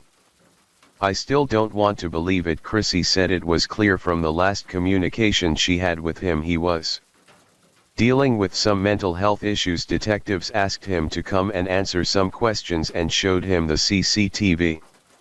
Christopher admitted to being in the area and briefly following Donald on his bike. He also said he saw a person crossing the street, which was likely William, but he seemed to know a lot of information about the shootings that had not been released to the public, such as William having his headphones in. He also admitted that he had purchased the shotgun but swore he returned it to Walmart the same day he bought it, but Walmart had no record of said return, and a store representative at the time said they had a strict policy against accepting any firearm returns, and on the receipt, a receipt that Christopher had even signed, it clearly stated this rule. The receipt also showed the type of shotgun he bought, and it was an exact match to the one they were looking for. An 18 12 gauge shotgun. The more Christopher talked, the more inconsistencies started to appear in his stories. He then asked for a lawyer, and that was the end of the conversation. He was arrested on March 13, 2018 on suspicion of first-degree murder and attempted first-degree murder, as reported yesterday on March 13 at 1 p.m. Task Force investigators arrested Christopher David Parker, a 35-year-old male Loveland resident, for the murder of Mr. William Canoe and the attempted murder of a male motorcyclist who escaped injury when he was shot at approximately 15 minutes prior to the death of Mr. Canoe on June 3, 2015. This arrest is a result of an extensive 2-year 8-month investigation. Keep in mind the Jacobs and all the victims that have been affected by these murders, including this guy's mother, and keep everyone who has been touched by all of this in your prayers, and let's hope that and pray that we'll continue to find more information and bring justice for the Jacobs and the rest of the victims. He was just a guy walking down the street. He was my older brother. He was a father, he was a grandfather, he was like your brother and has involved thousands of man-hours. We are not finished. I just got off the phone with one of William Canoe's family members. They tell me police made an arrest in his murder, and we know a 35-year-old man is in custody. He's from Loveland and charged with murder for a date that matches the shooting. Police are not yet confirming the connection or saying if they believe he's the guy behind all 6 shootings. It's crazy, you know, people are getting like technically sniped off like 25, you know, for months. Northern Colorado Felt a chill following a string of 6 random shootings in 2015. Despite this distinct sketch of the suspect's orange pickup truck, a $50,000 reward and task force dedicated to finding the killer, the case went cold. Now a possible break. This is video of 35-year-old Christopher Parker in court today. He's from Loveland and facing first-degree murder and attempted murder charges. The crimes police arrested him for happened on June 3, 2015. That is the same date 65-year-old William Canoe was shot and killed in Loveland. The same night a motorcyclist was shot at but not injured. And there are no records of any other murder or attempted murder in Loveland on that date. The Northern Colorado Task Force has not confirmed the connection with this latest arrest, but they are holding a press conference tomorrow, where we hope to learn more. Despite a huge amount of evidence, a long 5 years would have to tick by before any movement at all. While investigators believed he was responsible for 2 of the now 6 shootings they have been looking into, there is no evidence to suggest, nor is there any information to believe that Mr. Parker is responsible for the April 22, 2015 shooting of Miss Corey Romero, or for the May 18, 2015 shooting and murder of Mr. John Jacoby. To date, there is also no information or evidence that Mr. Parker is responsible for the September 13, 2015 shooting of an unoccupied school in North Loveland, or the shooting of a second-floor window at on-duty employees that occurred at Banner Health Hospital in Fort Collins. That same evening, all 4 of these cases remain open and unsolved. The task force also made clear they have no evidence to connect Parker to any of the other shootings that rocked Northern Colorado in 2015. Our next objective is to stand on the footsteps of the Windsor Police Department at some point in the future and deliver the same kind of news that we've been able to solve that homicide as well. Christopher was later diagnosed with schizophrenia in 2017 and his case was delayed several times as he underwent more mental competency evaluations. Things got longer still. When lockdown started in December 2018, he was declared mentally incompetent to stand trial, so another competency evaluation was ordered. The program he was placed on required mental health officials to report to the courts every 3 months about his state of mind. A few months later, in June 2019, he was yet again declared mentally incompetent and was now refusing to take his medication, but the prosecution were not letting up. David Frank was longtime friend, and he said the waiting and being in limbo was mentally draining. I've been here for 5 years sitting pretty much in the same spot month after month, year after year. I've been wrapping my head around this for a long time. I can't think of anything worse than taking someone else's life, let alone my best friend. And suspected in 2 shootings in northern Colorado was in court this morning. Finally, in June 2021, Christopher was deemed competent and they could proceed with his trial. He first pleaded not guilty to everything, but the trial would never happen as he changed his plea to guilty of the lesser charge of second-degree murder. The prosecution dropped the attempted murder charges as well. He was facing between 16 and 40 years. A man from Loveland is starting a nearly 40-year prison sentence tonight for a murder 8 years ago. Christopher Parker pleaded guilty to the killing, part of a series of random shootings in 2015 that triggered a special task force to investigate. Today, a judge sentenced Parker to 39 years. He shot and killed William Canoe as he was standing on the side of the street. Parker is also accused of firing at a person on a motorcycle about 15 minutes after that, but that person wasn't hurt. The shootings followed 2 other shootings on roads in Lamar and Weld counties that spring. The earlier shootings are still unsolved, with a $50,000 reward from the FBI still standing. In June 2023, the now 40-year-old was sentenced to serve 39 years in prison, with the judge giving him the almost absolute max she could, and it was almost exactly 8 years since William had been murdered. Sheriff John Fayan said this outcome delivers justice to a man who terrorized our community, but the irreparable harm he caused can never be reversed. The name of this murderer is not worth repeating.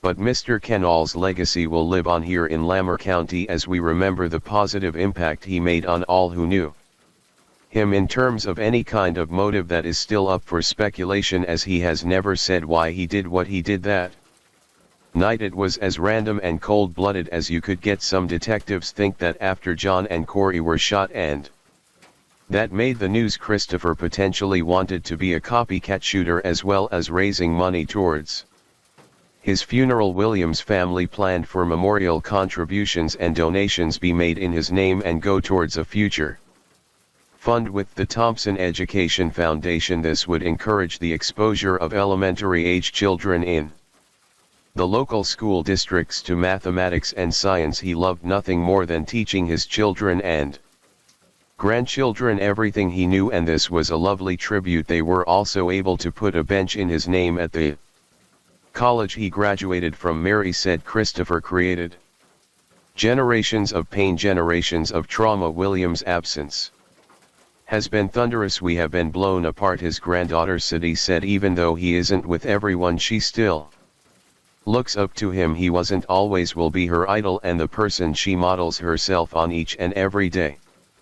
Story 4. In January 2017, a family's night in turned deadly when a house in Kitop County, Washington went up in flames. Inside were 3 bodies, all shot to death before the house was set on fire. My whole family shot me too. What's the address? What's the address? 1-3-4-1-7 1-3-4-1-7 1-3-4-1-7 Tino Drive West. Come now, you said Tino Drive West. 1-3-4-1-7 Tino Drive West. Then 2 days later, another member of the Coriaga family was found burned and shot, left in his truck deep in the woods. This wasn't random. Someone wanted this family gone, but who and what were they trying to hide? The Coriaga family seemed like any other tight-knit blended household building alive together in Kitop County, Washington. At the center was 43-year-old Johnny Correa, known by many in town for his sharp business sense and generous spirit. His wife, 37-year-old Crystal Lynn Corey, brought warmth and joy to everything she touched. Together they had created a stable home and a growing business. Johnny and Crystal had married in 2009, both bringing a son from previous relationships into their new family. 16-year-old Jonathan Felipe Higgins and 16-year-old Hunter Evans Shop were the kind of teenagers who filled the house with laughter, energy, and the occasional teenage chaos, but by all accounts they were close, tight like brothers, and saw Johnny and Crystal as the glue that held them all together. Outside the home, the Coriagas were thriving. Crystal ran a popular coffee stand called Crystal's Java Hut, while she and Johnny co-owned Juanito's Taco Shop, a beloved Mexican restaurant in nearby Breton. Their names carried weight in the local business community, and they weren't just successful, they were also visible, smiling faces behind counters, regulars at school events, a family that looked from the outside like they were doing everything right, but just beneath that picture-perfect surface something was brewing, something that no one, not their customers, not their neighbors, not even their closest friends, saw coming. It started out like any other Friday night. Crystal Coriaga had friends over at the house, the kind of casual gathering that seemed harmless, ordinary. Even inside the house there was conversation, laughter, the usual energy of people unwinding at the end of a long day. Meanwhile, Johnny Corey was at home too, but his night took a turn. He received a phone call, one that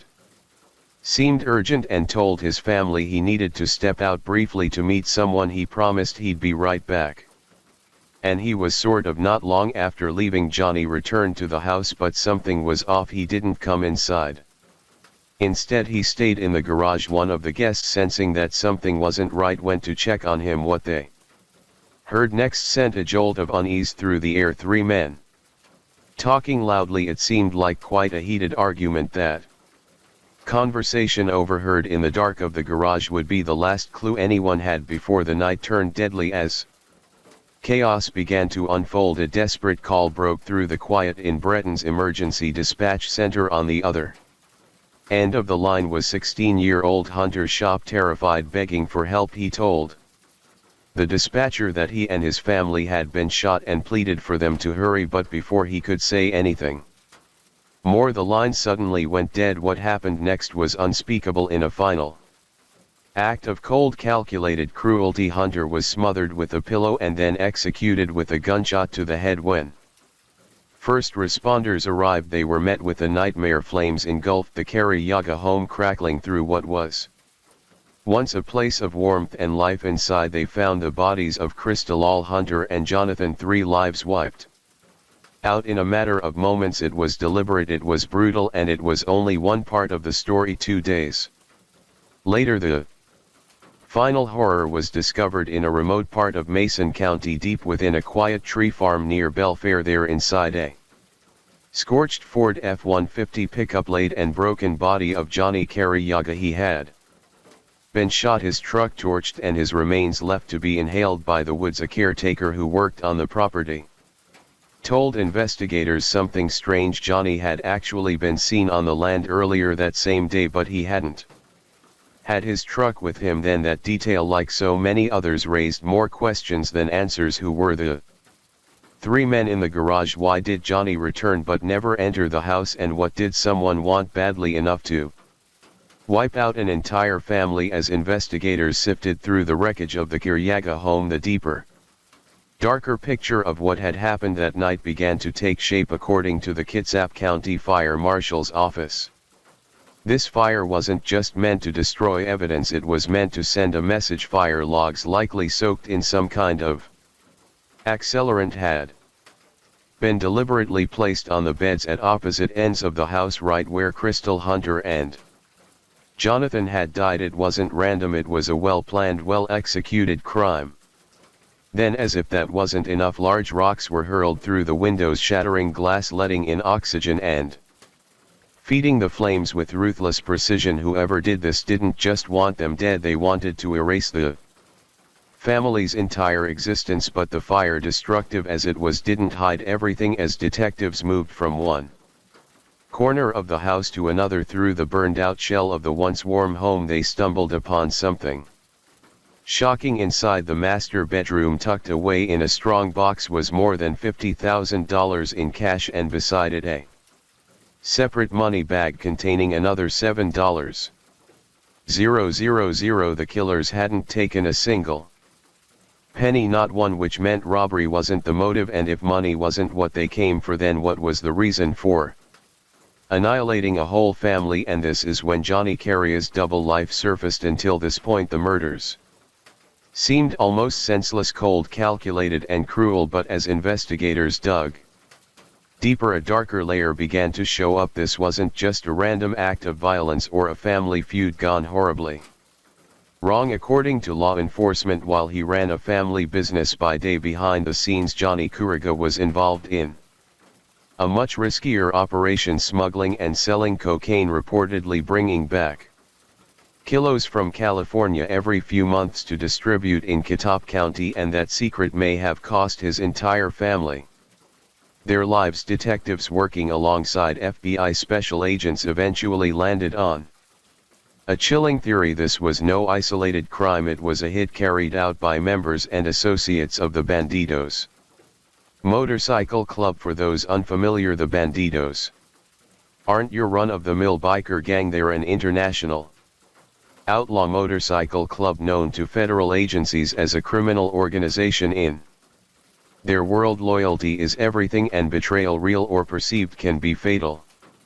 Turns out some of the people buying cocaine from Johnny were patched members of the Bandidos Motorcycle Club's Breton chapter. Now stay with us as we tell you what exactly goes on behind the club's apparent love for their motorcycles. The Bandidos Motorcycle Club is known worldwide, but especially by law enforcement agencies, as more than just of motorcycle enthusiasts. Officially, they say they're just a club of riders who share a brotherhood and passion for bikes, but authorities in many countries see things differently to them. The bandidos are classified as an outlaw motorcycle gang, meaning they're linked to serious criminal activities, while the bandidos themselves deny being a criminal organization. The reality tells another story. Members of the club have been convicted of a wide range of crimes, including theft, extortion, forcing money or favors through threats, prostitution rings, drug trafficking, and even murder.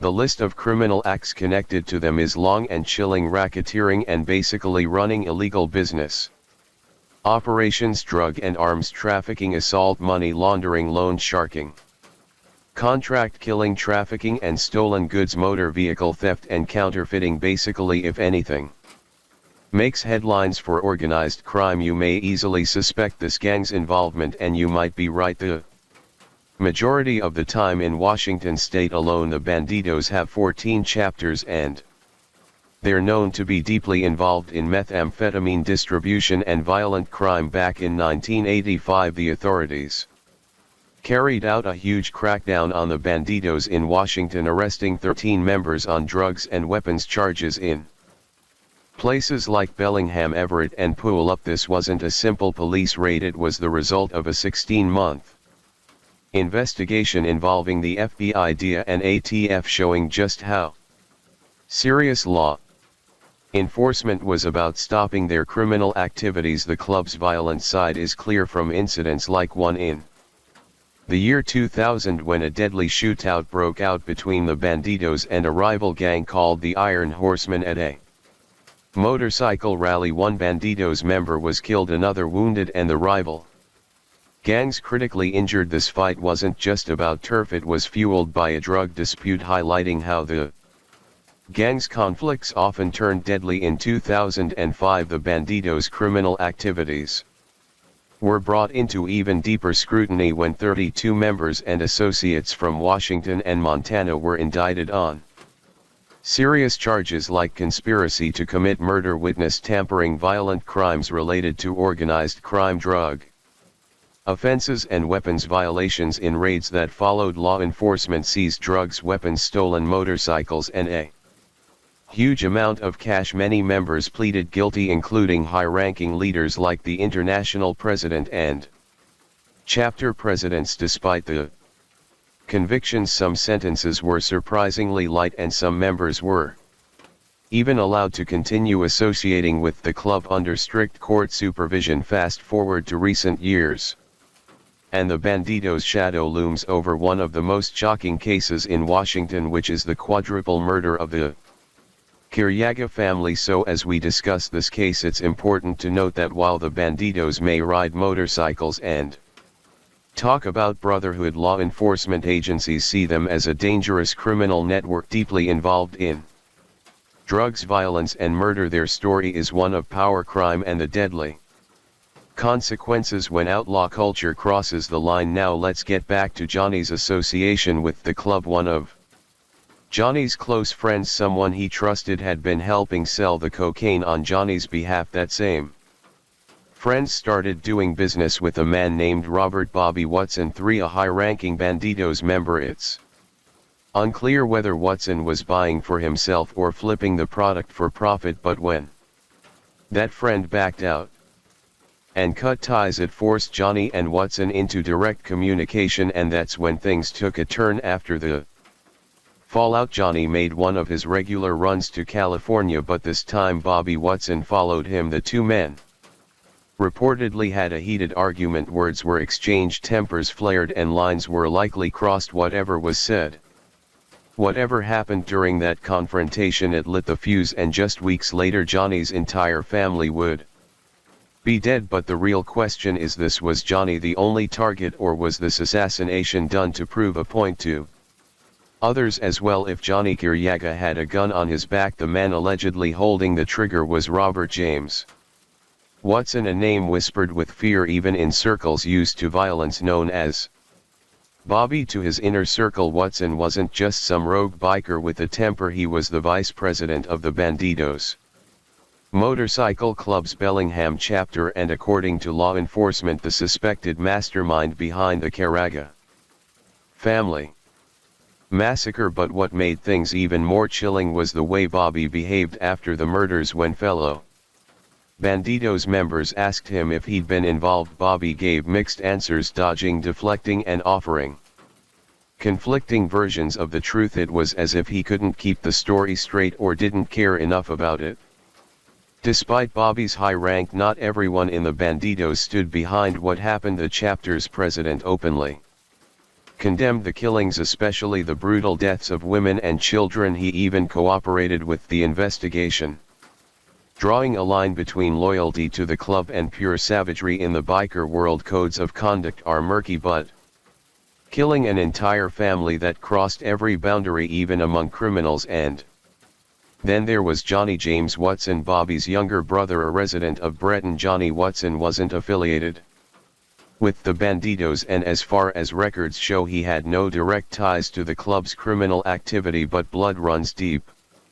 And being Bobby Watson's brother automatically placed him under suspicion. What did he know? What did he hear? And most of all, what role, if any, did he play? But perhaps the most tragic twist of all comes in the form of Danny J. Kelly Jr. Kelly wasn't a full-fledged member of the Bandidos, but he was close, too close. As a hang-around, he was considered a prospect in waiting, someone looking to earn his patch and his ticket into the inner circle was none other than Bobby Watson. Kelly was frequently spotted wearing Bandidos supporter gear and made no secret of his ambitions, but that's not what made his involvement so gut-wrenching. Years earlier, Danny Kelly had been one of Johnny Kiryaga's closest friends, so close in fact that Johnny chose him to stand beside him as best man on his wedding day. It was a bond that should have lasted a lifetime, but something went sour. Their friendship broke after Johnny accused Danny of stealing from him, an accusation that seemed to sever whatever trust was left between them. What happened in the time between friendship and betrayal? What turned a best man into a suspected killer? And more importantly, how many of these relationships were rotting from the inside long before bullets and fire destroyed the Karayaga home? This wasn't just a story of crime, it was a story of bonds built on lies, brotherhoods poisoned by greed, and loyalty wrapped in bullets. After years of relentless pursuit, the pieces of the Karayaga family puzzle finally clicked into place, prompting law enforcement to form a dedicated task force solely focused on unraveling the truth behind the brutal quadruple homicide. This wasn't just another cold case file gathering dust, it became a high-stakes mission fueled by the urgency to hold those responsible accountable for the devastation they left behind. The net tightened, and one by one the three men believed to have orchestrated and executed the attack, Danny Kelly Jr., Robert Bobby Watson III, and Johnny Watson, were finally taken into custody. Their names, once whispered rumors in dark corners, now echoed loudly through the halls of the Kitsap County Jail. But even in arrest they held their ground, pleading not guilty to a staggering list of felony charges that included aggravated murder, arson and burglary. The weight of 16 felony counts hung over each of them like a sword hung by a thread. A judge, recognizing the gravity of their alleged crimes and the risk they posed, ordered that none of the three be granted bail. They were stripped of any right to possess firearms, alcohol or drugs unless medically necessary, and in a move to prevent collusion, the court forbade any contact between the men. It was clear the system was determined to keep them separated, isolated and under strict watch until justice could run its course. Then came the verdict that would finally close the darkest chapter in Kitsap County's recent history. In April of 2024, after months of intense trial proceedings, the court found Kelly Bobby Watson and Johnny Watson guilty on 30 counts ranging from first-degree and premeditated murder to arson and other serious charges. The chilling nature of the crimes, the cold-blooded killing and the deliberate destruction of the family home, left no room for mercy. On May 7, 2024, the sentence was handed down: life imprisonment without the possibility of parole, no hope of freedom, no second chances. The Kurayaga killers would spend the rest of their lives behind bars, held to account for shattering a family and ripping a community apart. For the Investigators who had chased leads endured dead ends and pieced together every clue. It was a hard-earned victory. A grim reminder of the cost of violence, but a promise that justice, however delayed, would prevail as the courtroom prepared for sentencing. The atmosphere was heavy with grief and emotion as loved ones of the victims stepped forward to share their memories and pain. Hunter Shop's mother, Carly Shop, brought a powerful and heartbreaking presence to the room when she placed an urn holding her son's ashes on a table next to a photo of him right by the lectern where family members spoke. 8 relatives carrying the weight of their loss spoke directly to the court, not only sharing fond memories of their loved ones but also urging the judge to deliver the harshest penalties possible to the men found guilty. They also thanked the jury who, after a grueling trial lasting more than 5 months, found Kelly and the Watson brothers guilty. Carly and other family members spoke openly about the deep pain and suffering that has plagued their blended family ever since that tragic night in January 2017. It was satisfying to be able to look at them in the eye and in their face and see these monsters. Finally, you can sense the evil just by looking at them and being in the same room as them. Several relatives described how these feelings created an atmosphere that was impossible to escape. To make matters worse, in 2018 they suffered another blow when Joseph Kiryaga, a young family member, died in a car crash near Hansville. This additional loss only deepened the sorrow and pain already weighing heavily on their hearts. The tragic story of the Kiryaga family is a haunting reminder of how deep pain can ripple far beyond the immediate loss, touching the lives of loved ones and entire communities. What began as a quiet life ended in unimaginable violence fueled by a dark underworld most would rather not see.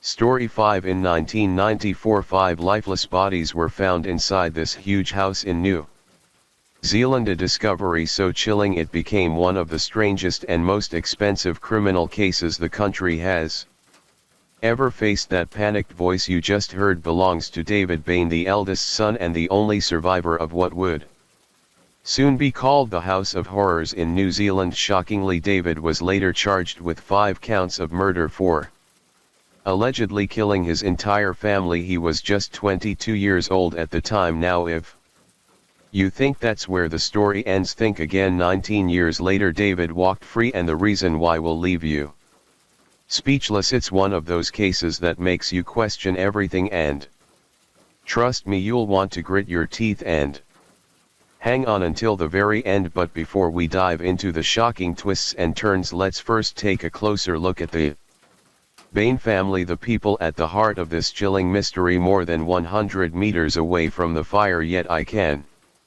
still feel the intense heat of the flames. The house was consumed by towering flames for more than an hour.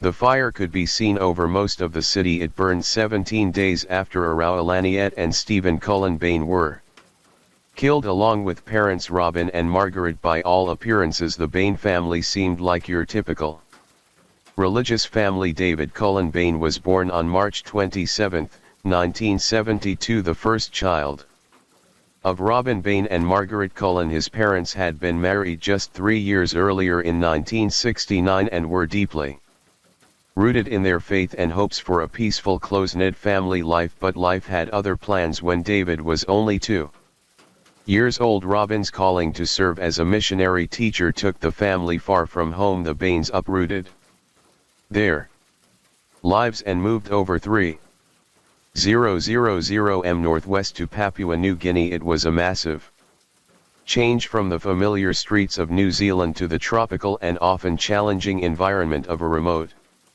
island nation. Their family grew in size too. David became the eldest of 4 siblings, with 2 sisters, Arawa and Laniet, born 3 and 4 years after him, and a younger brother, Stephen, arriving 8 years after David. In many ways this should have been a time of joy and growth, but beneath the surface, cracks were beginning to form. While Robin threw himself into his missionary work, Margaret's spiritual path began to shift. She became fascinated by New Age spiritualism and the idea of channeling spirits, a stark contrast to the traditional religious values the family was raised with. Margaret became convinced that their family was under threat from dark satanic forces and believed fiercely that they needed protection from these evil influences. This obsession created tension and fear within the household, adding a layer of mystery and unease that would only grow over time. Additionally, Robin's enthusiasm for his missionary work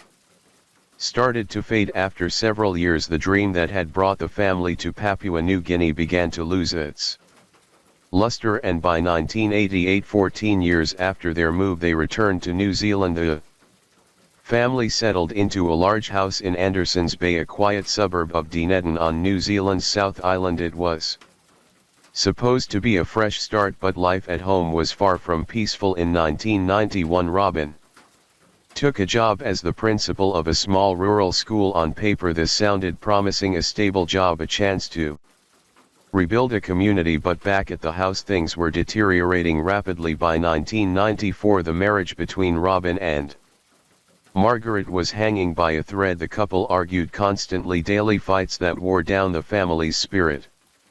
Margaret's bitterness towards Robin had deepened so much that she reportedly made chilling comments about wanting to kill him. The tension wasn't just emotional, it was palpable in the state of their home. Visitors described the Bain household as a pigsty. The once grand house had become run down and neglected, broken windows, peeling paint, and clutter filled every corner. Unpleasant smells lingered in the air, a testament to the family's neglect and disarray. Robin was rarely there to help during the week. He lived and slept in a caravan near the school, miles away from the chaos at home. On weekends, instead of joining the family inside, he stayed in another caravan parked in the garden. The emotional distance between the family members only grew wider. Worse, dark rumors swirled around Robin. There were whispers and accusations of abuse towards his youngest daughter, Lonette.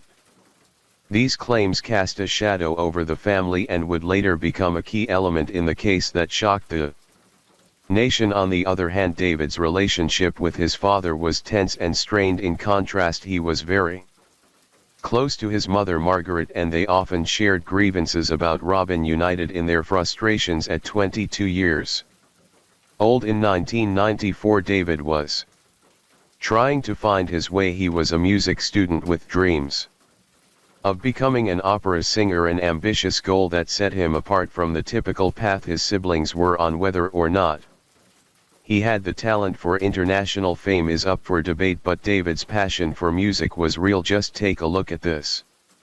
Now, despite the turmoil at home, all four Bain children were involved in school or work. Arawa was training to be a teacher. Stephen was finishing high school and Lonette held a part-time job. However, David's path was a little more complicated. After struggling to fit in at university, he had dropped out for a time and even relied on unemployment benefits, but he eventually returned to university to study classical music, supporting himself by delivering newspapers in the early mornings, a humble job that required discipline and grit. Now, given all the details I told you about the Bain family, their fractured relationships, the strange beliefs, and the mounting tension, it's easier to understand just how complicated and heartbreaking this story really is. Families are supposed to be a place of safety and love, but for the Bains things were anything but normal. By 1994, the bond between Robin and Margaret Bain was not just broken, it was shattered beyond repair. Margaret had become really convinced that Robin was possessed by a demon she called Bel. She also referred to her husband as a son of Bile, one of the four crowned princes of hell. This wasn't some passing thought or simple fear, it was something she wrote about repeatedly in her diary, describing how she believed her husband was under the control of an evil spirit. Whether you see this as delusion or something else, the fact remains that it cast a dark shadow over their home and tore the family apart. Margaret's attempts to rid Robin of this demon often took the form of exorcisms, rituals meant to drive the evil out. Imagine living in a house where your mother is performing these terrifying ceremonies on your own father while your father is forced to sleep outside in a camper van because he's essentially been banished from his own home. Robin's mental health Suffered immensely under the strain. Colleagues at his school described him as a man who was depressed, withdrawn and barely functioning like a shell of the person he once was, neglecting his own hygiene and appearing almost robotic. Robin seemed lost, trapped in a life that was falling apart around him. Meanwhile, the children found themselves caught in the middle of this toxic environment. David, Eleniot and Stephen each had their own complicated relationships with their parents and with each other. Some children sided more with their mother. Others were closer to their father. The house, already cluttered and chaotic, was filled with tension and emotional pain.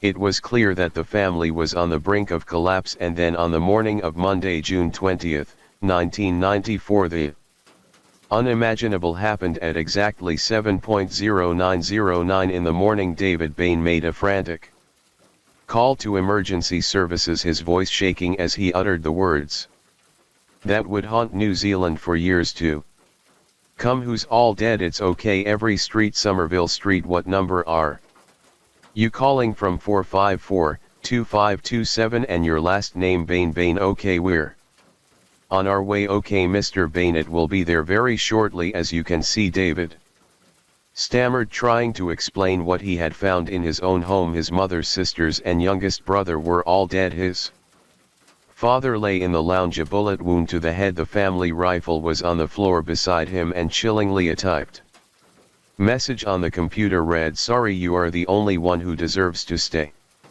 When police arrived, they were confronted with a scene so grim and tragic that it was almost unimaginable. The family home was a mess as usual, but now it was stained with loss and violence. All 5 members of the Bain family were dead, victims of a brutal shooting that shocked the entire nation. The question everyone wanted answered was, who did this and why?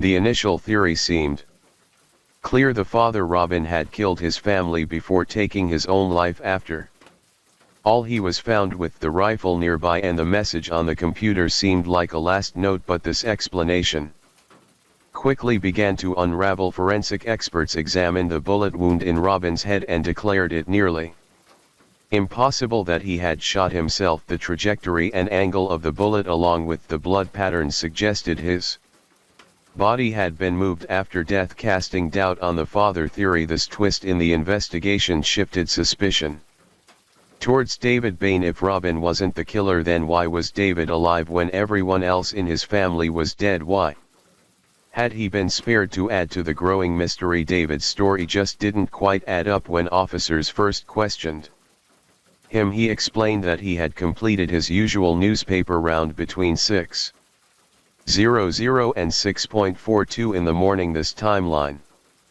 seems straightforward enough, and a neighbor even confirmed to police that they saw David entering the Bain property at around 6:40 a.m. But here's where things get strange. David didn't call for help until 7:09 a.m., a full 24 minutes after he supposedly returned home. What happened during that gap? When pressed, David admitted he zoned out, unsure of what to do or how to react to the horror inside his own house. This delay immediately raised red flags for investigators, who wondered if something was being left out of his story, adding more complexity to the case. David was unable to explain the fresh injuries on his forehead and knees. These wounds suggested some kind of recent struggle or accident, but he had no clear explanation. Even more incriminating was the fact that the gun found next to Robin's body actually belonged to David.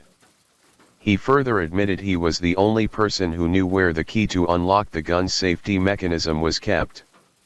Knowledge that made him the prime suspect in the eyes of the police. With this mounting suspicion, it didn't take long for the authorities to detain David. Merely 4 days after the horrific massacre, he was arrested and charged with the murders of his entire family. Digital forensics played a crucial role in unraveling the tangled timeline of that tragic morning. It was discovered that the computer on which the final letter was typed had been switched on at 6:44 a.m., just 2 minutes after David reportedly arrived home. This suggested that the note had been composed shortly after his return, seemingly placing him at the scene during the time of the killings. Yet this evidence also raised questions if David was home at 6:42 and the computer was on at 6:44. Why the gap in calling emergency services, and why would he delay nearly a half hour before calling for help in the days following the massacre? More evidence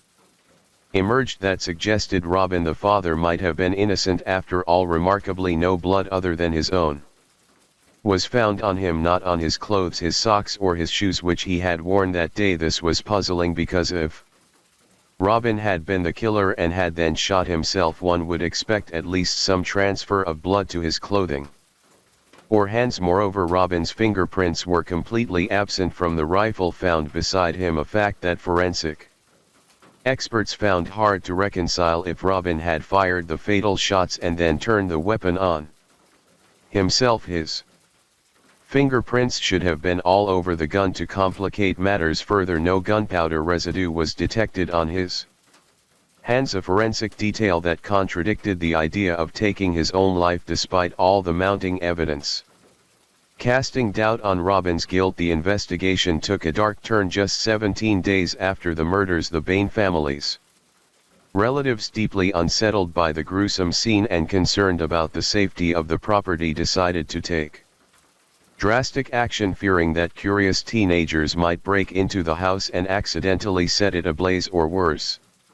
Relatives requested that the house be burned down in a controlled fire. The decision was approved by David Bain himself, who agreed to this controversial move. While it might seem illogical to burn down a crime scene, the family and authorities wanted to prevent further tragedy or vandalism. Within minutes of the fire service beginning the controlled burn, the old wooden Bain family home was engulfed in roaring flames. The blaze quickly consumed the house, erasing the physical space where such a horrific tragedy had unfolded. I'm standing more than 100 m away from the fire, yet I can still feel the intense heat of the flames. The house was consumed by towering flames for more than an hour. The fire could be seen over most of the city. It burned 17 days after Araueliette and Stephen Cullen Bain were killed along with parents Robin and Margaret. Relatives say they did not burn the house for emotional reasons or to cleanse the property. It was the quickest way to make way for a sale. Now the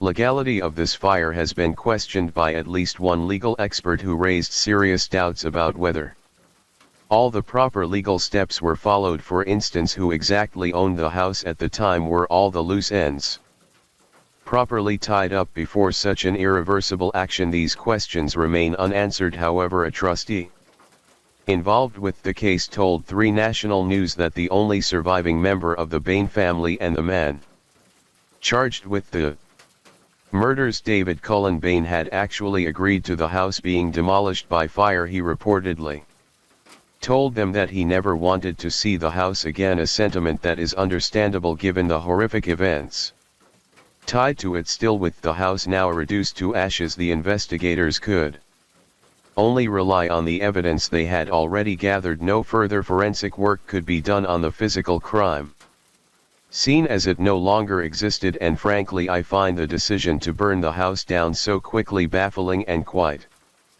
frankly foolish. One officer working on the case put it plainly: there's a lot of work to be done, and as we all know, if you rush work you will muck it up. It's better to proceed at a reasonable pace. Burning a crime scene before thoroughly investigating it risks destroying vital clues that could make or break a case. How the family managed to get permission to burn down a crime scene so fast, or why anyone even thought it was a good idea, remains a total mystery. Despite all this, the wheels of justice kept turning. Almost 1 year to the day after the massacre in May of 1995, David's trial finally began. Prosecutors came well prepared and carefully reconstructed a chilling timeline of the horrific morning. According to their version, David woke at 5:00 in the morning to the familiar buzz of his alarm clock. After dressing himself, he put on a pair of white opera gloves, a strange and unsettling choice, and retrieved his rifle along with the ammunition from his wardrobe. Using a spare key, he unlocked the gun's trigger lock effectively, Readying himself for what would become a brutal and bloody spree, the prosecution painted a harrowing picture. David systematically shot his mother, then his two sisters, and finally his younger brother during a violent struggle with his brother Stephen. David lost a lens from his glasses and suffered several injuries himself. Blood from the victims soaked into David's clothes, a damning detail prosecutors emphasized to prove his involvement, trying to cover his tracks. David supposedly threw the bloodied clothes into the washing machine, started a cycle, took a shower, and changed into fresh, clean clothes. These actions explain the pools of blood found scattered throughout the laundry room and bathroom, places no one would expect unless someone was desperately trying to erase evidence after this grim cleanup. David reportedly went about his usual morning routine, leaving the house at 5:45 to deliver newspapers as if nothing was wrong. Upon returning home at approximately 6:42, he went upstairs and switched on the computer at 6:44, then typed a message. Then he waited for his father Robin to return. Robin was known to enter the house from his caravan at exactly 7:00 every morning to pray, and tragically that day was no different. Prosecutors argued that David hid behind a curtain in the lounge, silently waiting for his father to kneel nearby at the precise moment he shot Robin at point-blank range. Afterward, David allegedly staged the scene to make it look like Robin had taken his own life. Only then did he make the call to emergency services. Feigning shock and despair, this call coincided with the 24-minute gap. David claimed he had zoned out, unsure of what to do next, but David's story told a very different tale. He told the court that he had gotten up at his usual time, prepared for his paper route, and left the house with his dog.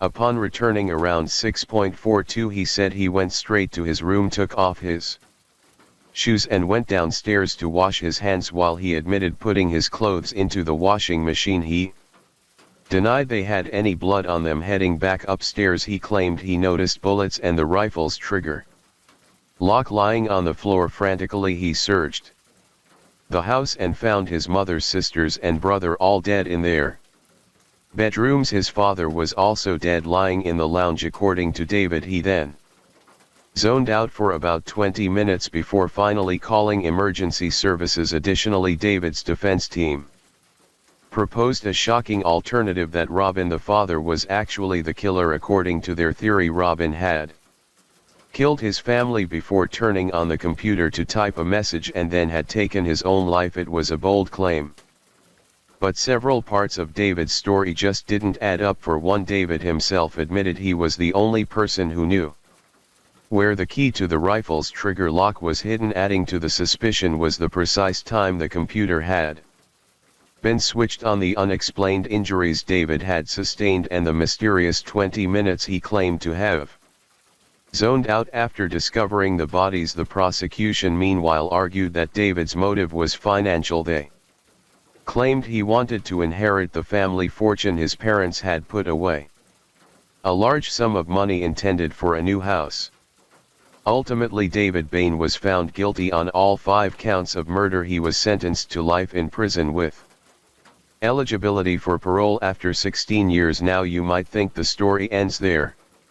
A horrific family massacre, an obvious suspect, and a clear sentence, case closed. Book shut. But you'd be wrong. Over the months and years that followed, David Bain's case captured the attention of many. News of the Bain family massacre spread like wildfire across the nation, and public opinion about who was really to blame was sharply divided. One of the most vocal supporters of David's innocence was Joe Kurum, a former rugby star who played for the All Blacks from 1972 to 1975. Having retired from professional sports, Joe had developed a deep interest in the case. During his more relaxed years, Joe was convinced David was innocent, and he didn't keep quiet about it. After David's sentencing, Joe visited him more than 200 times in prison. He even wrote 4 books about the case, tirelessly researching and applying pressure on the justice system. His efforts eventually led to a Major breakthrough: an appeal to the Privy Council. This appeal began in May of 2007, 12 years after David had first been imprisoned. It was a monumental and cataclysmic moment in the case. The Privy Council, which is based in London, found that a serious miscarriage of justice had occurred. They ordered David's convictions to be quashed and scheduled a new trial. The council argued there was significant doubt David would have been convicted if crucial evidence discovered after the original trial had been presented to the jury. Most of this new evidence was information the jury had never even heard about. For example, a witness named Dean Cogdell, who was a friend of Lynette, one of the victims, revealed something explosive. According to Dean, Lynette had confided in him about an incestuous relationship with her father Robin. Just days before the massacre, she had traveled home to confront the family with this horrific secret. This testimony suggested a possible motive for Robin, but the judge in the original trial ruled Dean's evidence as hearsay and labeled him an unreliable witness. As a result, this crucial story was suppressed and never reached the jury. As time passed, even more disturbing facts came to light. Robin had reportedly published brutal and sadistic stories written by his pupils in a school newsletter. One of these stories even involved a fictional family massacre. There's a 46-page document detailing the many wrongdoings of the first trial. Too much to cover here, but it paints a clear picture of how unfair the original trial was. None of this information was available to the jury in 1995, which meant David's defense team couldn't properly shift suspicion towards Robin. Because of this, David was granted bail and allowed to remain out of prison while awaiting the new trial. While waiting for his retrial, David Bain experienced a brief taste of freedom that must have felt almost surreal after spending over a decade behind bars. For 3 months he lived with Joe Karam and then moved to Auckland. This fleeting sense of liberty was likely a bittersweet luxury, shadowed by the heavy knowledge that his nightmare was far from over. 2 years later, in March of 2009, David's retrial commenced, forcing him and everyone connected to the case to relive the horrors all over again. Once again, David pleaded not guilty to the 5 murder charges, and once again his defense argued that Robin, the father, was the true killer who had turned the gun on himself. But this time the defense brought forward far more compelling evidence suggesting why Robin might have committed such a chilling act. They detailed how Robin had sunk into a deep and morbid depression, exhibited alarming behavior that concerned colleagues and friends, and most importantly uncovered the secret at the heart of it all, Lynette's dark and hidden truth, which she was allegedly ready to reveal to the family just before the massacre. The secret, steeped in horror and despair, painted a picture of a man pushed to the edge by desperation and shame. The retrial dragged on for 3 grueling months, filled with testimony, arguments, and re-examinations of every detail. Yet despite the lengthy process, the jury's decision was astonishingly swift. Less than a day after deliberation, they returned with a unanimous verdict of not guilty. After spending 13 years in prison and 2 additional years under legal suspicion, David Bain was finally free. Since then he has lived outside the prison walls, rebuilding his life piece by piece. However, the case continues to divide opinion sharply. There are still many details that make it hard to believe David's innocence. His bloody fingerprints were found on the murder weapon. Fresh injuries appeared on his body with no explanation, and Stephen's blood was discovered on clothes David had washed and denied having stained. And what about the mysterious 20 minutes David claimed to have zoned out for? How does one explain that lapse during such a horrific day? More tellingly, experts have widely agreed that the angle of Robin's fatal wound made it almost impossible for him to have taken his own life. So if Robin didn't kill himself, then who was responsible? Adding to the suspicion is the fact that David gave permission to burn down the family home, the very scene of the murders. To many, that act alone speaks volumes. Even David's girlfriend at the time said he had a premonition something terrible was about to happen. shortly before the killings, which seems too coincidental to ignore, yet on the flip side there are equally convincing reasons to believe Robin might have been the true culprit. Robin was reportedly deeply unhappy with his life, and if Lanyard's secret was true, he could have been overwhelmed with panic and fear. Shell casings were found in his caravan, and the disturbing sadistic stories revealed by his colleagues painted the portrait of a man unraveling mentally and emotionally. This case remains one of New Zealand's most polarizing, sparking intense debate over who truly committed the murders. Personally, I'm fascinated by the complexity and would love to know your thoughts. Do you believe David was guilty, or do you think Robin was the one responsible, or could there possibly be another explanation? We haven't considered the financial cost of this case was staggering. Taxpayers shelled out over $7 million, with the retrial alone costing more than $4 million, making it the most expensive trial in New Zealand's history. Joe Karam, David's unwavering advocate, lost over $500,000 personally supporting the cause. David himself sought compensation for his wrongful imprisonment. Given the high-profile nature of the case, New Zealand's Justice Minister brought in overseas judges to review the application. The review recommended compensation, but bureaucratic delays meant that the case was handed back and forth between ministers. 6 long years of red tape and delays passed before David was finally awarded $925,000 in 2016 to settle the matter. During all this turmoil, David rebuilt his life. He found work as an engineer, fell in love, married, had a child, and legally changed his name. Rumor has it that the family eventually moved to Australia, perhaps to escape the long shadow cast by the case.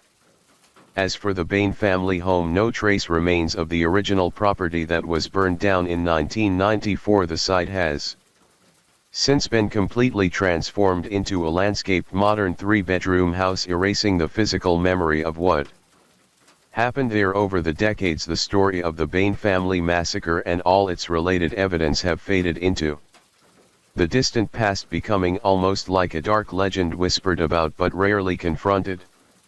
Story 6. This is my home. 19-year-old Brooke Wilberger lived in Oregon and came from a big family. Being the 5th child of 6, she had excelled in her studies and showed great promise when it came to sports, loving basketball, snowboarding and running. When Brooke was 16, she started dating one of her oldest childhood friends, Justin. They were both devout members of the Church of Jesus Christ of Latter-day Saints, and while Justin was on a 2-year mission for the church, Brooke enrolled at Brigham Young University in Utah. Brooke had had difficulty with speech when she was younger, just starting to talk when she was 4, and her decision to attend BYU largely came from the fact it had one of the best speech pathology departments. That was what she wanted to do with her life: help people overcome speech issues and give them confidence. Her family said although she was softly spoken, she never held back if she thought something or someone was wrong. She had also outgrown her small community and wanted to experience more, so was definitely ready for college life. Her first year had gone well. After her freshman year was over, like many students, Brooke returned home for the summer and was keen to pick up some extra cash to see her through the next few months. Her sister Stephanie had got her a job at Oak Park Apartments in Corvallis, about 30 m away from their parents' home. Stephanie not only lived at the complex, she managed it with her husband, so it really was the perfect fit for Brooke, a nice little summer job she could balance around her busy social life. She was going to stay with Stephanie for a few days at a time to do her shifts and then catch up with everyone else around. It May 24, 2004. It was the start of the week, a warm Monday morning in Corvallis, Oregon. Stephanie and Brooke had made plans to get lunch that afternoon. In between Brooke's shifts at 10 a.m., Stephanie looked out her window and saw Brooke filling a bucket of water to go and clean some of the outside lights. With a few hours later, Stephanie, who had been busy making lunch for her children and sister, suddenly noticed the time. It was now way past 1 p.m. Brooke was late. Stephanie said She grabbed her kids jokingly saying to them, "Okay, let's send the search party out." She walked around the buildings, assuming Brooke had either got caught up with the resident or doing a job and lost track of time, but she suddenly saw something that made her feel a bit uneasy: the buckets of water Brooke had been filling up along with her cleaning supplies were sat by a nearby lamppost. As she walked closer, she realized that the flip-flops Brooke had been wearing that day were there too. The plastic part that goes in between your toes were ripped and they were covered in mud. Stephanie said it looked like she had been physically dragged out of them as she was trying to stay put where she was. She called her husband and they ran around for a bit longer, and when everyone realized that her phone, bag and wallet were all inside her locked car just after 3 p.m., they knew it was time to call 911. The police were immediately as concerned as Stephanie was. LT Ron Noble said, "Adults can come and go as they please, and we would normally wait to see if she showed up maybe the next day, but in this instance, that just wasn't going to cut it." Brooke was clearly not at all the type of person to just disappear and not say anything to anyone about where she was going. A couple of residents reported hearing a scream that morning at around 10:30 a.m. but no one had actually seen anything within hours. Word had traveled fast while some investigators were going door to door to talk to everyone in the complex. Others were tracking down the sex offenders in the area, and with around 2,000 of them, this was a massive task. Naturally, they also wanted to talk to her boyfriend Justin, but he was as far away as you could get. His mission was in Venezuela, and everyone could attest to him being there the whole time. Marriage was on his mind, and Brooke had always spoken about wanting a big family with lots of kids. Justin just couldn't believe that this was now his reality. He was ruled out as quickly as they spoke to him. Police Captain Jonathan Sass-Iman said it was extraordinarily stressful. You had a community looking for answers. You had a community that was scared. Was there somebody else out there who's going to be the next victim? Brooke's case soon became one of the most publicized in Oregon's history. Hundreds of people were involved in the searches, and the FBI were called upon. People were reporting to have seen who they thought could be Brooke all over parts of Oregon and further out even than that. A couple of days later, investigators did get a tip about a man named Sunku Kim, and he was soon a person of interest. Kim was a very reclusive 30-year-old who lived about 80 miles away from Corvallis with his parents. He had been put on their radar when it came to light. He had been stealing underwear from college dorms all over the place and had since been charged with burglary. One dorm room he stole from was in fact at Oregon State University, just a stone's throw away from Oak Park Apartments. A search of his home had uncovered thousands and thousands of pairs of women's underwear, and the detectives' theory was, with behavior like this, it could easily escalate. Just before the sun rose, and almost a week after Brooke vanished, the police raided Kim's home. He had tens of thousands of sexual images and videos on his computer, many of which depicted scenes of rape, torture, and mutilation. They also found a file on his desktop called OSU.doc. Oregon State University. It had been written after Brooke went missing, but it was very disturbing. It was essentially a guide on how to commit a sexually motivated crime and get away with it, including what clothes should be worn and what you should take with you. But there was nothing there that linked him to Brooke, even though this had been a strong albeit troubling lead. Kim was eventually ruled out when data from his computer and phone and receipts showed he was at home and buying things from a store with his dad at the time she went missing. Kim would later serve 7 years for various charges, including burglary, and his parents would also file a lawsuit against the authorities for the way the officers stormed their home that morning, saying it was excessive and scary. They settled for just over $300. 000 in Brooke's case. Days turned into weeks, and it would soon be a month with still no idea where the 19-year-old was, and obviously with every day that passed, statistically the likelihood of Brooke Being found alive was dwindling. Investigators did have a tip about a vehicle they were pursuing which had cropped up a couple of times. They were seeking information about what they thought was a dark green minivan, perhaps a 1997 model. They also asked a man named Brian to come forward as he had previously called 911 to report the same vehicle speeding dangerously. Detectives had several reports of what sounded like the same van driving around near Oregon State University the day Brooke vanished. A university employee called Bob reported that he had seen the minivan with a Minnesota license plate in the parking lot. He watched as the driver talked to a female student, and the student was so freaked out she reported her encounter to an employee at the university. A second student said the vehicle pulled in front of her and asked her for directions. She quickly hurried away after the man got out and opened the back door. These were promising leads, but there was still a long way to go to working out who was in the vehicle and whether that person was even connected. Before long, a painful 6 months had passed without any updates. The search parties were teetering off and life for everyone had continued to carry on. Finally, in November, over 1,400 mi away in Albuquerque, New Mexico, officers would receive a call that had so many similarities to Brooke's case it would be impossible to ignore. Hinks had been driving with her daughters when they saw a young woman running naked and hysterical across the main road and over to a restaurant where she started trying to pull the door open. DRA pulled over right away and got the woman into her car. She was a 22-year-old foreign exchange student from Russia, and she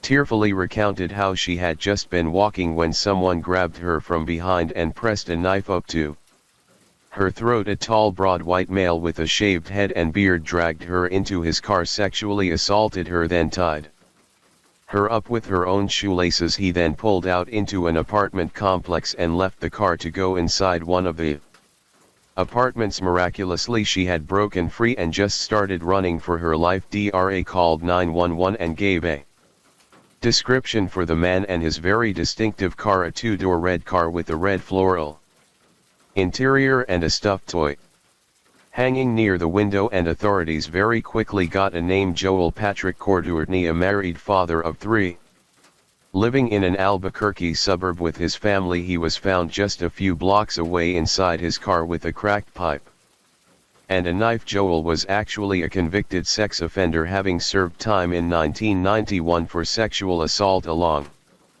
with many other crimes. Over the years, the 38-year-old Joel had spent most of his adult life moving around, picking up various jobs. He had been everywhere from Alaska to Florida to New Mexico and Oregon. Joel's wife Rosie had very recently filed a restraining order against him after he had choked her. His sister Dina said he had a genius-level IQ as a child and seemed destined for a bright future, but at the age of just 11, he started taking drugs, which got progressively harder, and during his teenage years he developed a fascination with Satanism. He didn't finish high school, ended up in and out of juvenile detention centers for various offenses, including a sexual assault he had committed at 18, and Dina even said he used to come into her room in the middle of the night, choke her and attempt to rape her. Dina said things did seem to settle down when at 23 Joel met Rosie and had his children, and despite the horrific experiences she had with him, she chose to forgive and continued trying to build a relationship with him. But after a few years he slipped back into drugs and drink, and everything started getting much darker. Flash forward to the time of his arrest. Joel was still drinking heavily, regularly smoking crack cocaine and getting DUIs. He was quickly charged with the rape, kidnap and battery of the 22-year-old exchange student, and during his interviews one diligent detective couldn't help but make connections to Brooke's ongoing and now very media-heavy case. All those miles away, Brooke and the other student were also very similar in terms of appearances, and it seemed they had been abducted in much the same way. The detective called the police station dealing with Brooke's case to ask them if they had heard of Joel. It turned out on The day Brooke was abducted, Joel had been in that very area with his family, and when Joel's sister Dina was contacted by Rosie to talk about his arrest, her mind went to the exact same place as the police's after Dina entered the call. She turned to her husband and said, "Do you think he couldn't be involved with it? It's impossible to even think it's possible."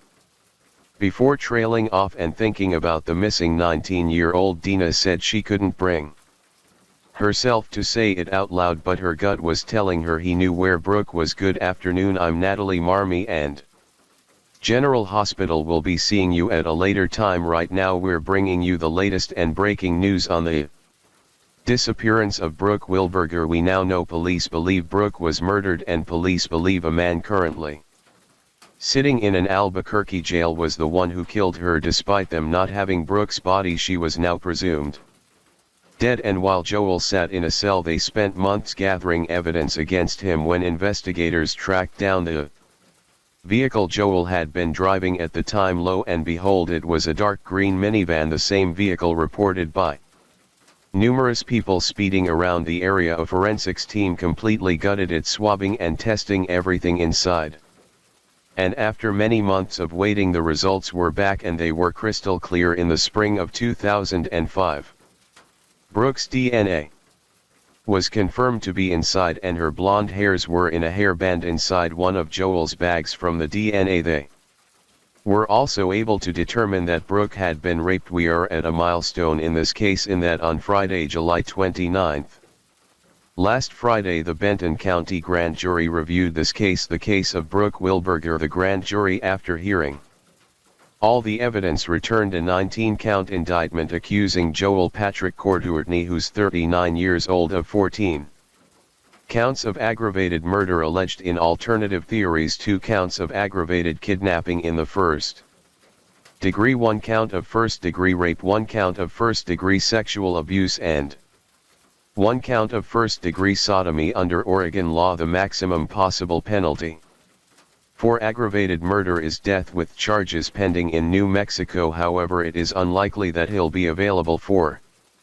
extradition to Oregon for some time, so don't expect to see the defendant before an Oregon court in the next few days or the next few weeks. As you know, the defendant was arrested November 29th of last year in Albuquerque on similar but unrelated charges in their jurisdiction involving the abduction and sodomization of a college-age student there in New Mexico. The huge difference between that and our case is that the victim in New Mexico was able to escape and survive the attack and report it to the police. Joel Patrick Courtney was finally charged with 19 counts, including aggravated murder, kidnapping, sodomy, and rape. The prosecutor said when he was shown the paperwork, he spent the afternoon laughing about it with his other inmates, although Joel was still denying even having heard of Brooke, let alone doing something to her. When his mother visited him and asked him outright if he had killed her, he paused before saying, "They'll never hold me accountable for this."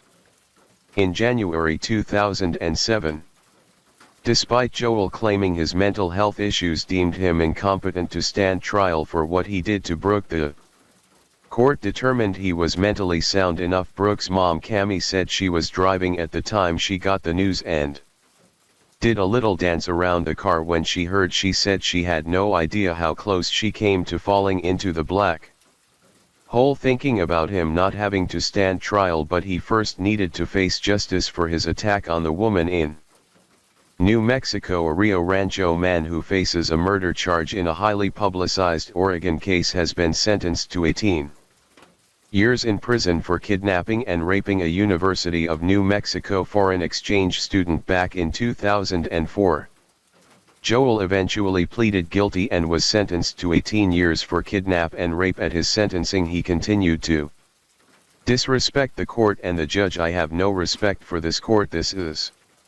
You're the rudest person I've ever met. I would spit in your face if I was close enough. Don't even start." Police said the more he showed what kind of person he was, the more motivated and frustrated they became. He was going to tell them where Brooke was, and they were going to find her come hell or high water. 5 years since Brooke was last seen and Joel's trial had been set for early 2010. He was facing the death penalty and prosecutors wanted to cut him a deal in exchange for Brooks' remains. For months he refused playing games with everyone.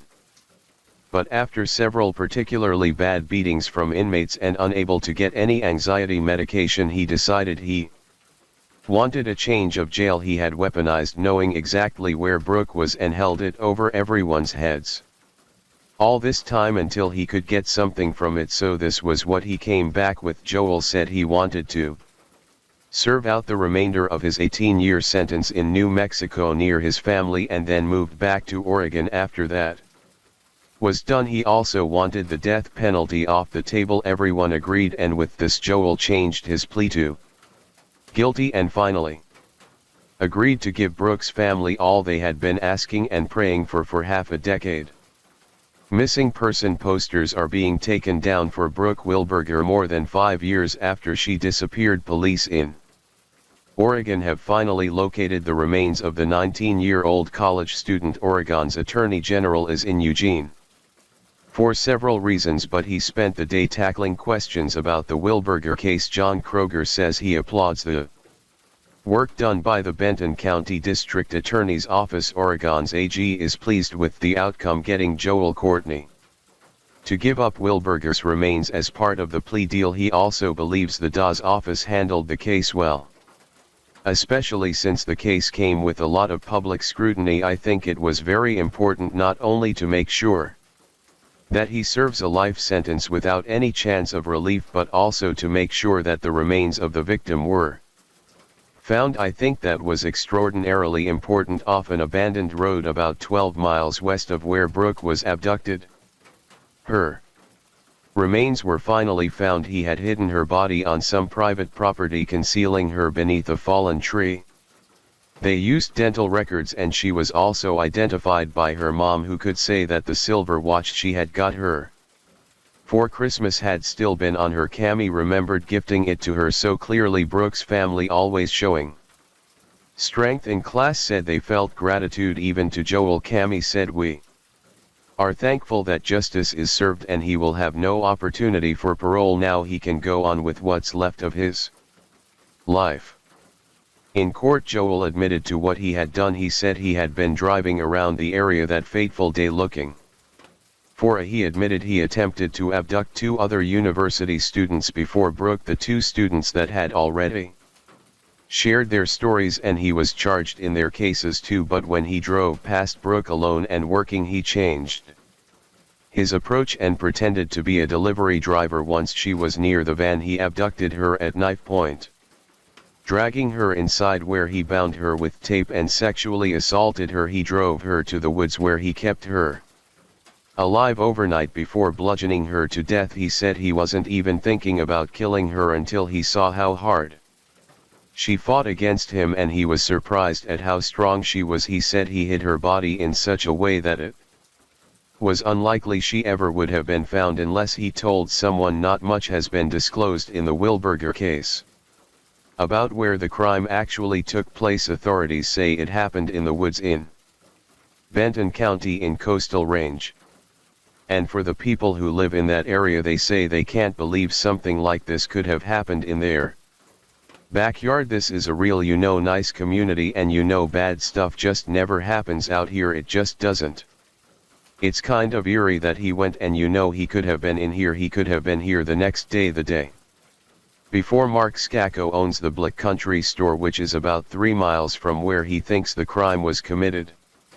He says he's surprised it could have happened so close to home. Some of us actually did search that area because it's a little abandoned road and nobody's seen anything, so if something wants to be hidden, it can be hidden very well. But the news about Wilberger hasn't changed their attitude about Blit. "We love it here and we just are so sorry that this happened, but it doesn't change our feeling about the community, and no one worries there's anything else hidden in these woods. I'm not going to pick up my bags and leave. This is my hometown, and anywhere you go it can happen." He has never apologized to her family or shown any signs of care or remorse. He was sentenced to life in prison without Paroldina, Joel's sister, said, from the very first inkling of a possible connection, the core of our family has stood with solid conviction that while we love Joel, we answer to God first and foremost and would commit to making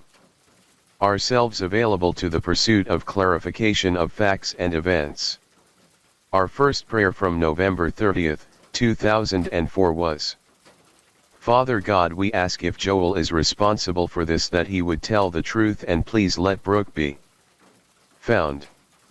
When I learned that the truth had been revealed and Brooke's body had been recovered, I wept. The emotions are bittersweet, but I am so thankful that the Wilberger family can have the resolution that they have so diligently sought. And while it isn't known for sure, but the FBI strongly believed he could be a serial killer, identifying 3 additional victims in Oregon that Joel may have sexually assaulted and killed. The prosecutor said she had only ever met one other person that made the hair on the back of her neck stand up in the same way because they were so evil, and that was serial killer Richard Ramirez. It's just a total community effort, and not just Corvallis but all of Oregon.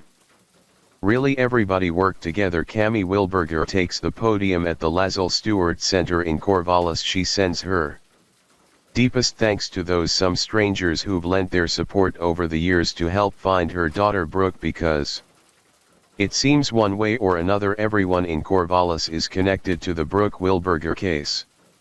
The story lingering strong for years in the town, so much that it easily brings tears to former volunteers. I walk several different days, trying to find her. Organizers say without a doubt this has been a defining moment for Corvallis. We do not want ourselves as individuals or this community to be defined by tragedy as for the next couple of years. Cami Wilberger says she hopes not for closure but a beginning to what's been shown to them all these years. Love, we have a lot of things that as a family we're doing, everybody just moving on, doing good things, trying to do the best you can do to love other people and do what Brooke would have done. Brooke went from washing street lights and looking forward to lunch with her sister to being in an utter nightmare in the space of a few minutes. Her sister Stephanie said, I could be 80 years old and have my entire life behind me, and I don't think I will ever reflect on what